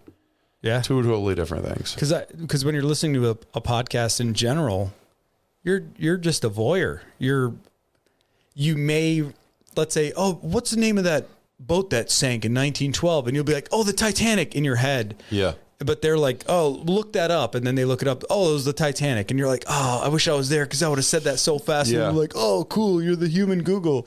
Or you remember useless shit. And those weird moments happen that make you look smart. That's mostly me. Those are so useless too. I've had a million of those moments. Like, one day I'm going to have money. No, you're not. Yeah. You're not going to have shit. No one cares about the Titanic. Because you remember dumb shit. Because I remember dumb shit that was taught in a fucking... I have this thing where like, if I read it, I can remember it. If I read it in Word, I can remember it. And if the words aren't scrolling, I know that sounds weird. I'm not photographic. That's not what I'm saying. Photographic memory doesn't exist. It doesn't. It's totally opposite for me. I have to read it in still Word, and I can usually peg that for the rest of my life. It's like a Rolodex, and you're just pinning stuff to that page. It's not like it's like loose, I'm scanning but shit. it's still And a lot of it I've noticed is hooked on interest.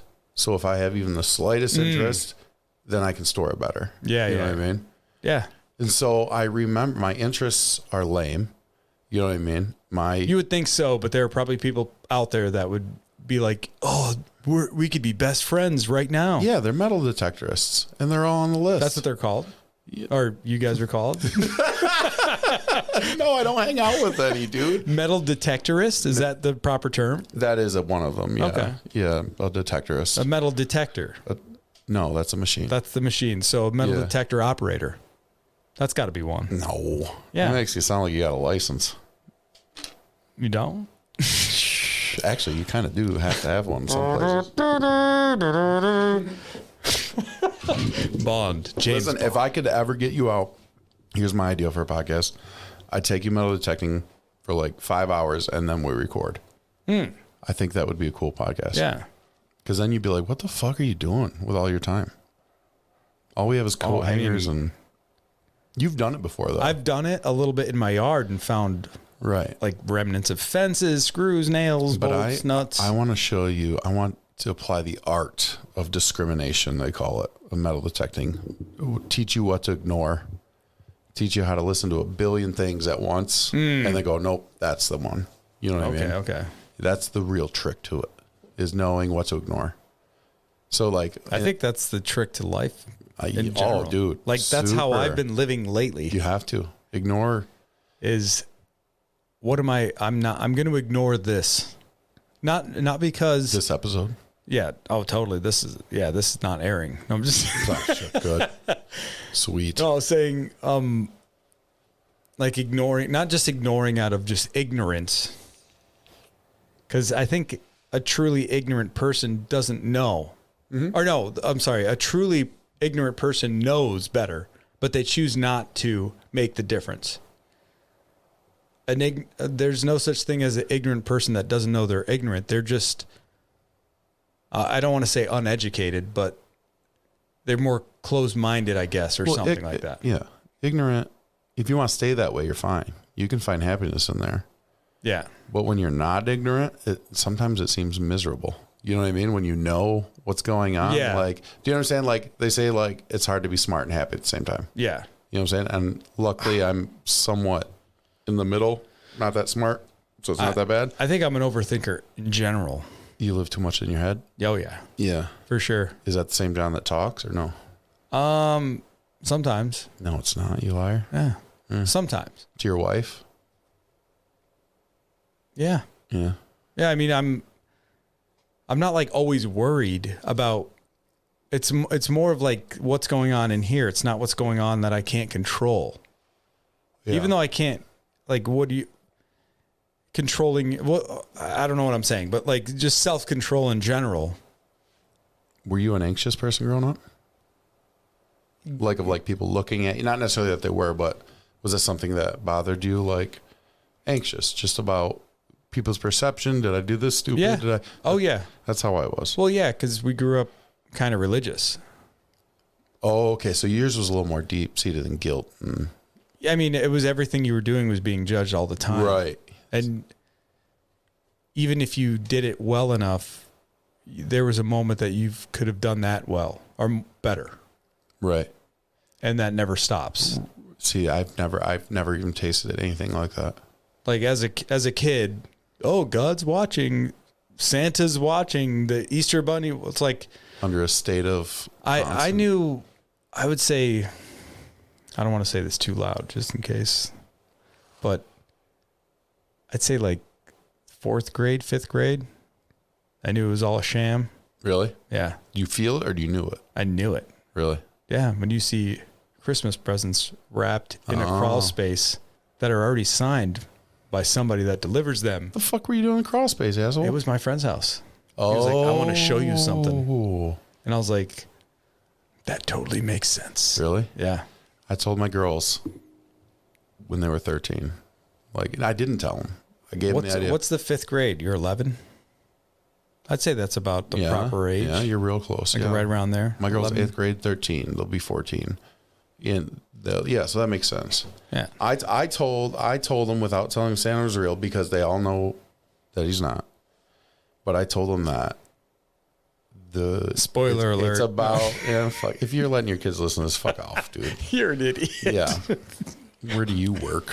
I know where you work. Yeah, that's what I fucking loser. Dairy Queen. So I told them it was essentially a training process to instill the spirit of giving into them. And now that they're old enough to know that it's not a thing that they have to attach physically, the person of Santa, you've essentially graduated with that spirit. Now you have to give it to your little brother. Now you have to give it to your nephews or whatever, like your children. You know what I mean? That's how we approached it. And yeah, it's like they graduated. Okay, for our, like, it wasn't like, hey, Santa's coming tomorrow. Like, I knew of Santa because of TV or because of books or school. We're like sticking cotton balls to a glove. And Did you have Santa in your religion?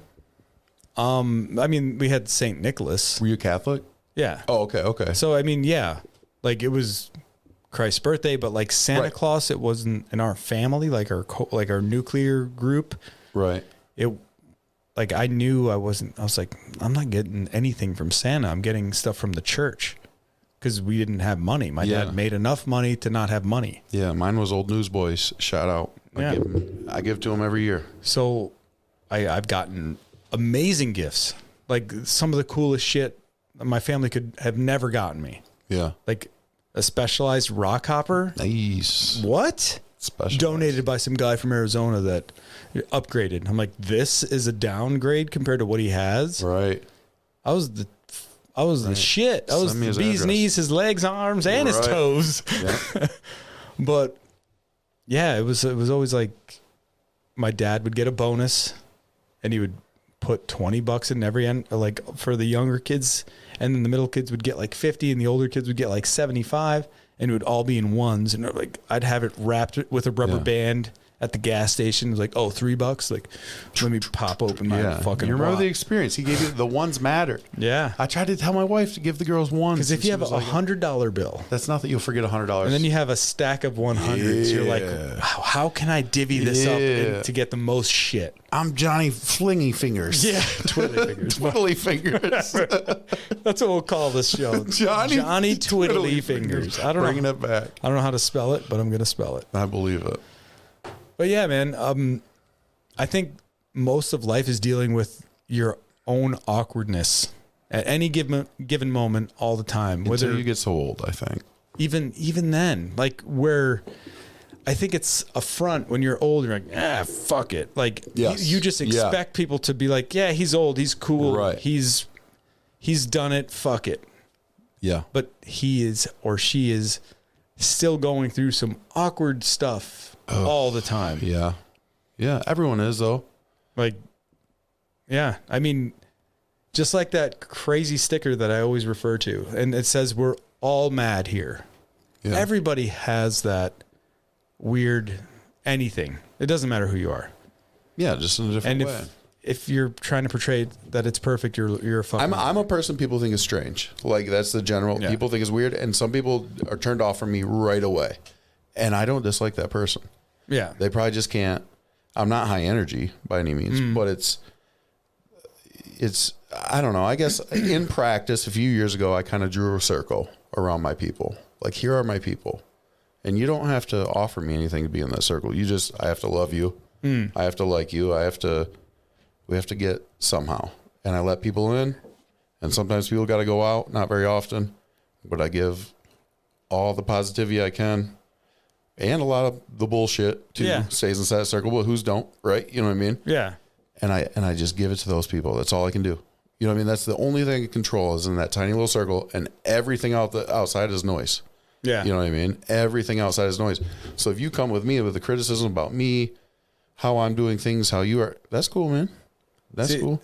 I feel like that's you're missing it and you're wasting your time at the same time. Like if I came to you to criticize you, that's taking away from my own energy, and that's taking away from you looking at another person. Like it's like you're being jaded. Like you're slowly getting. What you want to ignore those? It's people? like that shiny diamond, and you're just scuffing it with sandpaper, and now it's like a little foggier until it's just like. So you just don't want to let it in. For me, for example, I like the weird stuff. I want to know.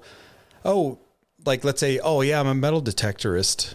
Is that what I just said was right? If you're a fucking nerd, yeah. Yeah. So. Oh, awesome. I don't know.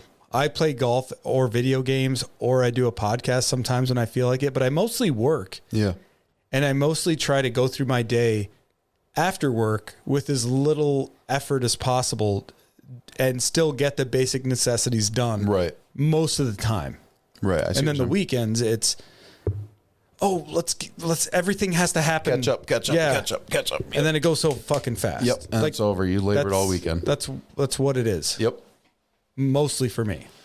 It's very similar to my life. But we work quite a bit. But either way, I'm saying when I talk to somebody new, or I have this gift that my mom has, and when I was a kid, I would look at it and be like, oh, come on, fucking hurry up. You talk so much. But she would talk to just a random person. They're like, okay, bless you. Have a good day. Like, oh, God bless you. And she wasn't looking at this person with anything else but, oh, what's in common here? What can we talk about? Yeah. That was it. It wasn't, I have this is better than what yours thing is. Oh, right. It was never a one-up thing. It was always meeting at these points thing. Well, it's someone that sounds like they've probably found their peace, finally found like happiness, communication, human to human. Like she knows what she's looking for. It's not ego. It's not whatever. It's just contact. Let's see if there's anything positive between us. My mom she's loves given to everyone a chance. Please, like she never wants you to be uncomfortable. She wants you to make sure you're fed too much. Yeah. Is everything okay? Is everything okay? Is everything just okay? That soul, type thing. Just that servitude. It's fine, but it's also like, listen, sometimes you don't have to give so much of a shit. Sometimes are you saying to you or to just in general give too much to people or she'll like she'll agree with something just to make you feel better. And I love her. I mean, my mom's amazing. Like, yeah. Like if you talk to her, you'd be like, dude, she's the sweetest lady I've ever met. But on the same breath, she'd be like, listen, motherfucking dildo face, like with her accent, whatever, just because, Right. And she says funny shit too, but she says it just to get a laugh out of you. So it's weird, the similarities that I'm seeing in myself and my mom and the similarities of my dad. It's like, it's this weird thing. And I'm kind of introspective, but I'm kind of like self-deprecating. Yeah, for sure. Like I'm always in my own head. Yep. Like, yeah, you could have said this different. Or remember that time like 15 years ago when you did that one stupid thing? And everyone hates me. Yeah.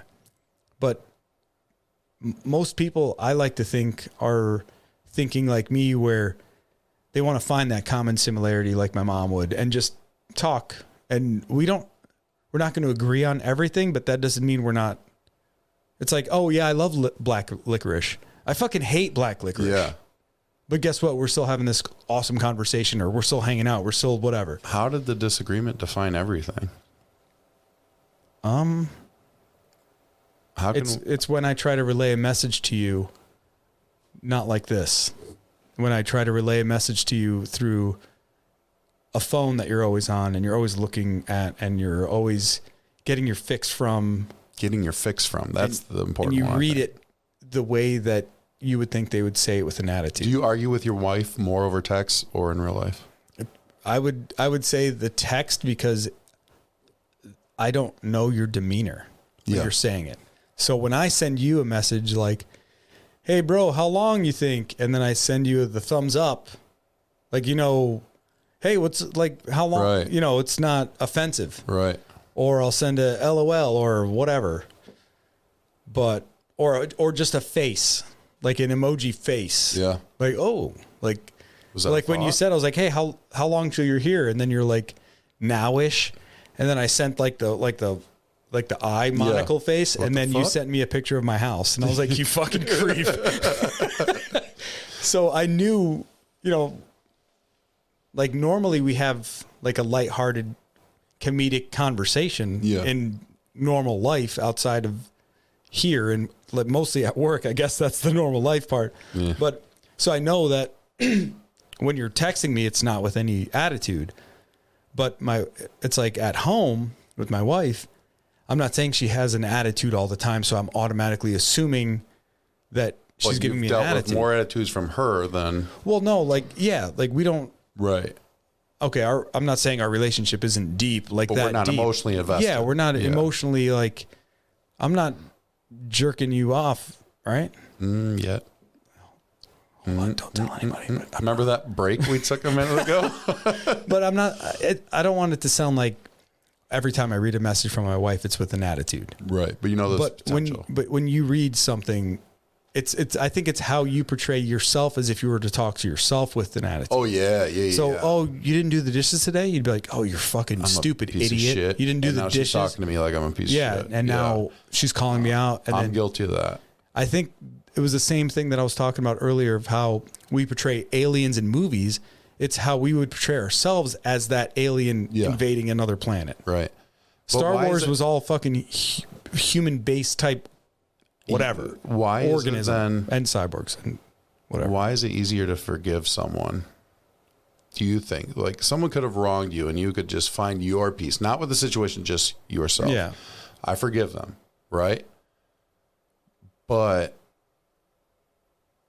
I don't even know what I was thinking about there. What, how you would forgive somebody? Like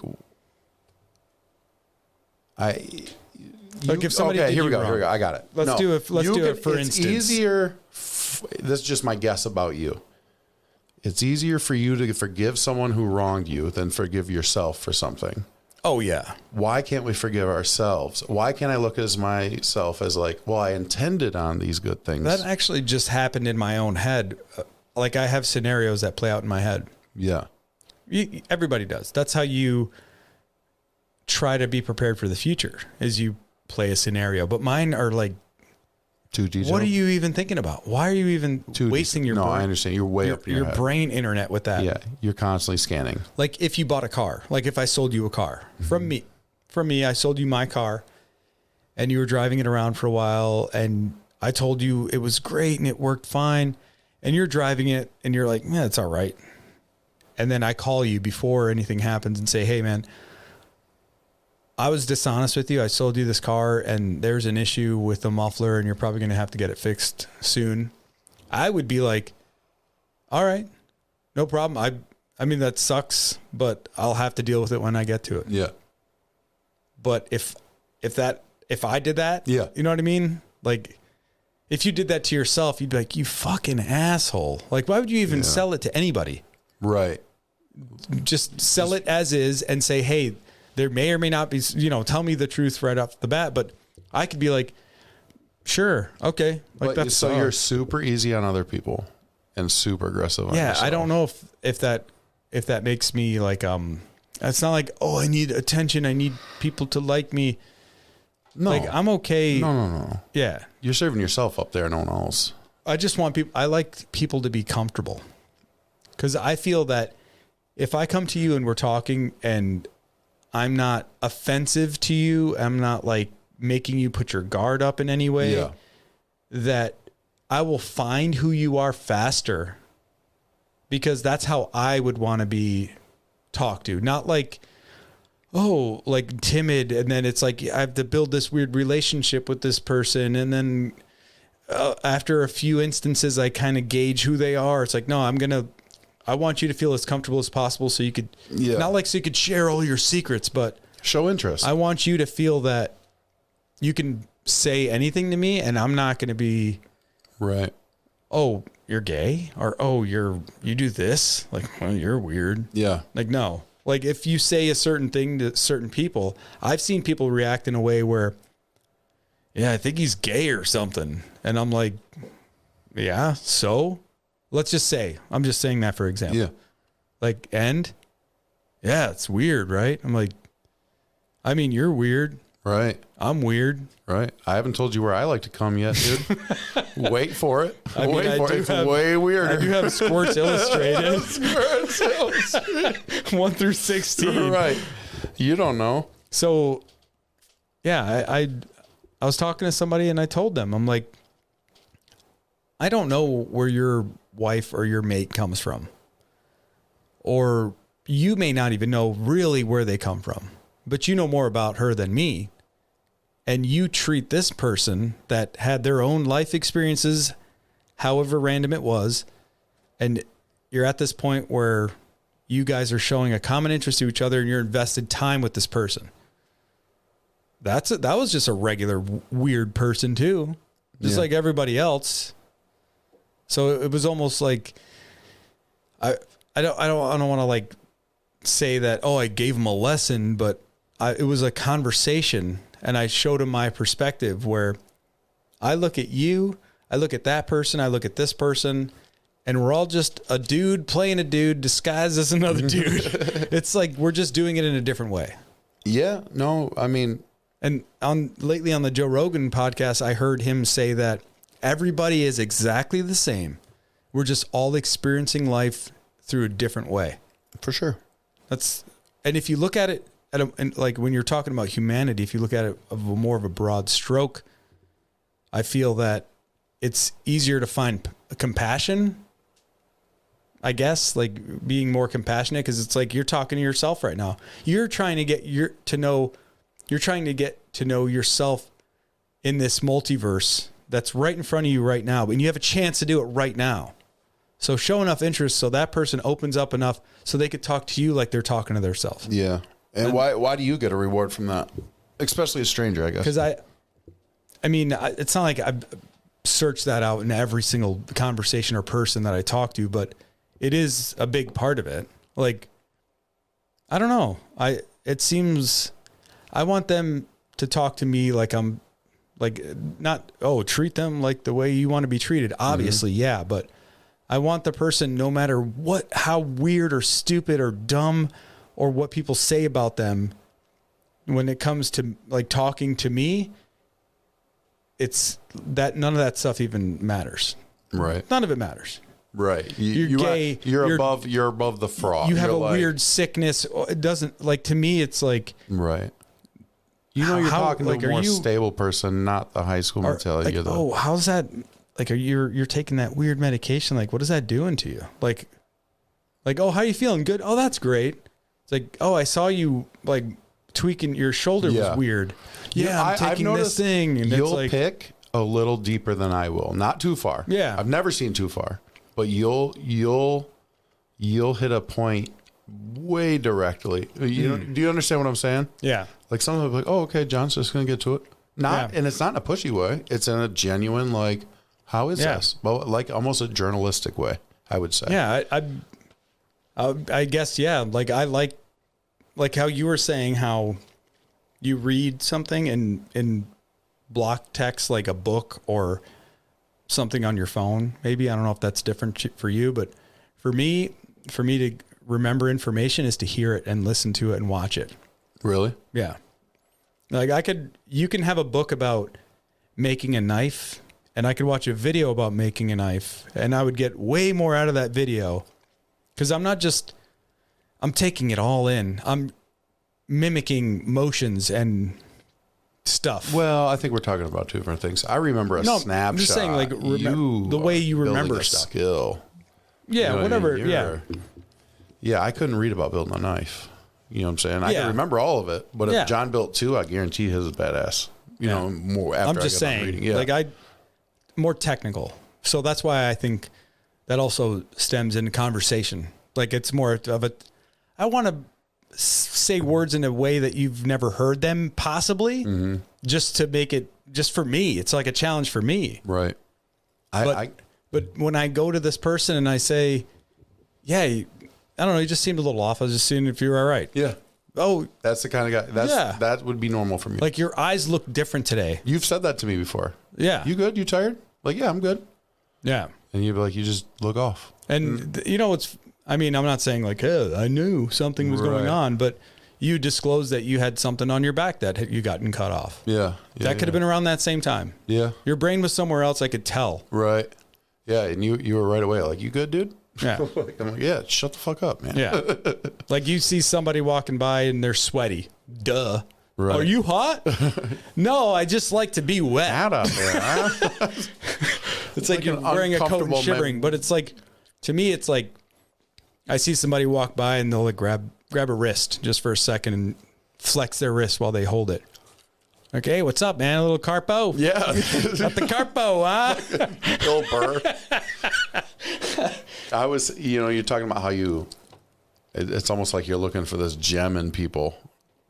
And I kind of don't see it that way. Yeah. Like, and I'm not saying it's wrong. It's probably more proper. It's probably more peaceful or positive. I just think that's how I want. Yeah, no, yeah. I get it. To be looked at or whatever. I see the quality of that in you as an observer.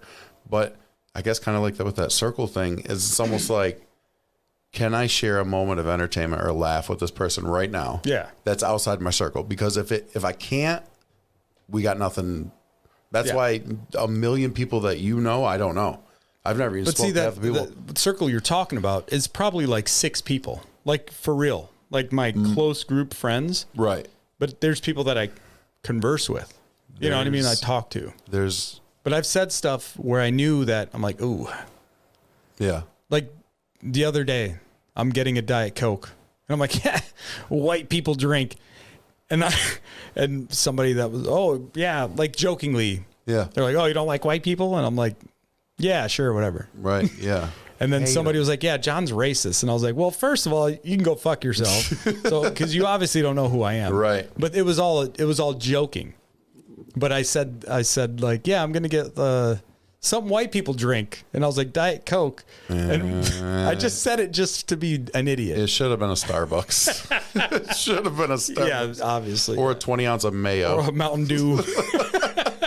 ranch dressing. It's not just a topping. If it ain't blue cheese, fuck your mother. Oh, man. But yeah, so I don't know. I think I get it from watching. Like watching my dad tell a story on the edge of a couch and everyone's leaning in, listening, or my mom talking to one of the dudes that are having a conversation with my dad that's awesome, but they're having their own like really tight knit. More of a storytelling. How is everything? How's your health? You know, they get to a different level. Oh, they get deep like that. Yeah. See, I've never seen that as a kid. Yeah. So I was like listening and watching, like I'd watch my mom and grandma cook food. I'd be watching my dad wrench on a fucking 1959 Ford Fairlane or whatever the fuck. Yeah. And then go for a ride with my brother. I see him roll a joint while he's driving a car one-handed. And I'm 12. Right. You're getting I'm getting all this weird stuff, but I'm not like, I'm doing this. Like I vicariously learned through so many people, they don't even fucking know it. Yeah. I learned what not to do, what to do, how to, like if you wanted to fucking fuck somebody over, but I know I'm like, I still have that weird, almost like a guilt thing. Like, yeah, that's $20 over there, but maybe somebody dropped it. I'll just leave it. Right. And they'll come back looking for it. And if somebody else finds it and it helps them out more than it'll help me out or whatever, like I shouldn't even think about it that much, but up in your head, man. Yeah. Too much. You think about too much too often. That's probably my fault, is like, if me and you can share a laugh, not necessarily a laugh, but something interesting, something whatever. Yeah. I'll value you for a minute. Like, let's go. But the minute I find out you have this ego thing or this wall thing, or maybe it's just something about you is disgusting, physically or mentally, then I don't want to talk to you. Yeah. And it doesn't bother me. And I should value that more. But if you like pass the test and I found out you're just genuine and everything about you is hilarious and a mess, me and you can be cool as hell. Yeah. You know what I mean? We can be cool as hell. I think there's a lot of people out there that their lives are in a hilarious mess, but a lot of them don't want you to think that. Why? My mess is just organized differently. Yeah. You know what I mean? Look at this mess. I cleaned before you got here. I don't mean physical mess. I'm just saying physical, mental, like the muse, where you keep everything immaculate and clean. You dust everything, so when the muse walks into the door, she doesn't dirty her dress on the mess. You're talking about me right now? No, I'm just saying there's people out there that believe in, I like to see everything that I may or may not use. Isn't that weird? I'm the same way. I don't want everything put away. I don't want to see it. No, I want to see everything that I may or may not. They may spark a memory, and I may see that table axe, and we could talk about the story of how I cut the skin off that mannequin or the prosthetic leg. You want it accessible. I like in my garage, I prefer pegboard over toolbox.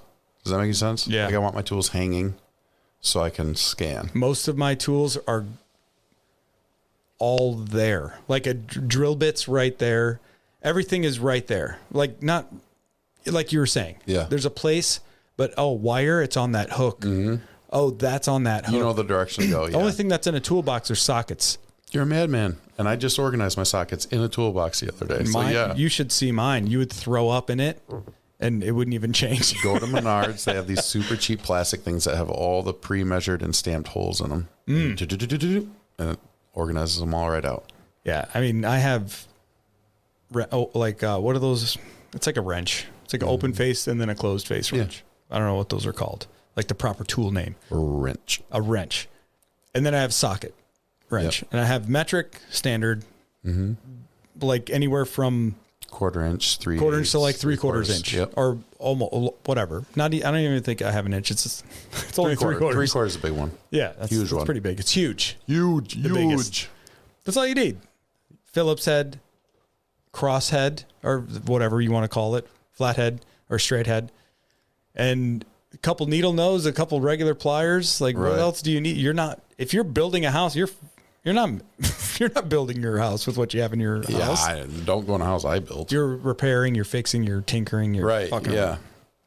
I do changing batteries out of kids' toys mostly. Nothing deadly. That's what that weird little screwdriver is that you never can find. That's just a tiny one. Oh, the one your wife loses over and over again? Yeah, so use a steak knife, and all your steak knives have that tip at the end? The tip that just burned off. Yeah. I know what you're talking about. Those are the nice Cuisinart set, too. Yeah, the Walmart special. Like, not even plastic handle. They, like, over time melt and start to stain. Oh, I got a good set of knives. It's worth the money if you know how to sharpen a knife. And if you have a sharpened knife, you don't ever have to sharpen it ever again if you just have a honing rod. I just hone my kitchen knives and it works perfectly. Butcher knife?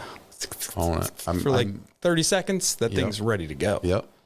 Ding, ding, ding. And everyone's like, how do you keep your knife so sharp? That thing right there. Yeah. I like 2 knives. One of them is a butcher's knife, and one of them is a paring knife, but it's curved. I hate the hook knife. Little bit. Yeah. Slightly. It gives me more direction with the blade. Yeah. If I need to. Like when I'm cutting fat off of a big steak or something, I'm using a butcher knife. Avocado, little guy. You get that little point. Little tomato, just pop that thing off to the butcher knife or whatever. Yeah. I don't know where we're going. What's going on? Just click the end button. We're going to end this. I'm really eager to listen to the show. How long did it go? Just out of curiosity. 2 hours, 5 minutes. Oh my gosh. We were complaining about a half an hour. Yeah. 1.5 hours ago. Right. Well, I was. It seems like we peak and then we just dive off. And we find a sweet spot. And then it's going really well. Yeah. But it feels like you're just getting started. It feels like we're edging. And if you listen to episode 100, you might actually blow. It's going to happen. This is number 42. That's up to John. I have no clue what's going to happen on episode 4 or 100. I don't even know what's going to happen on episode 43.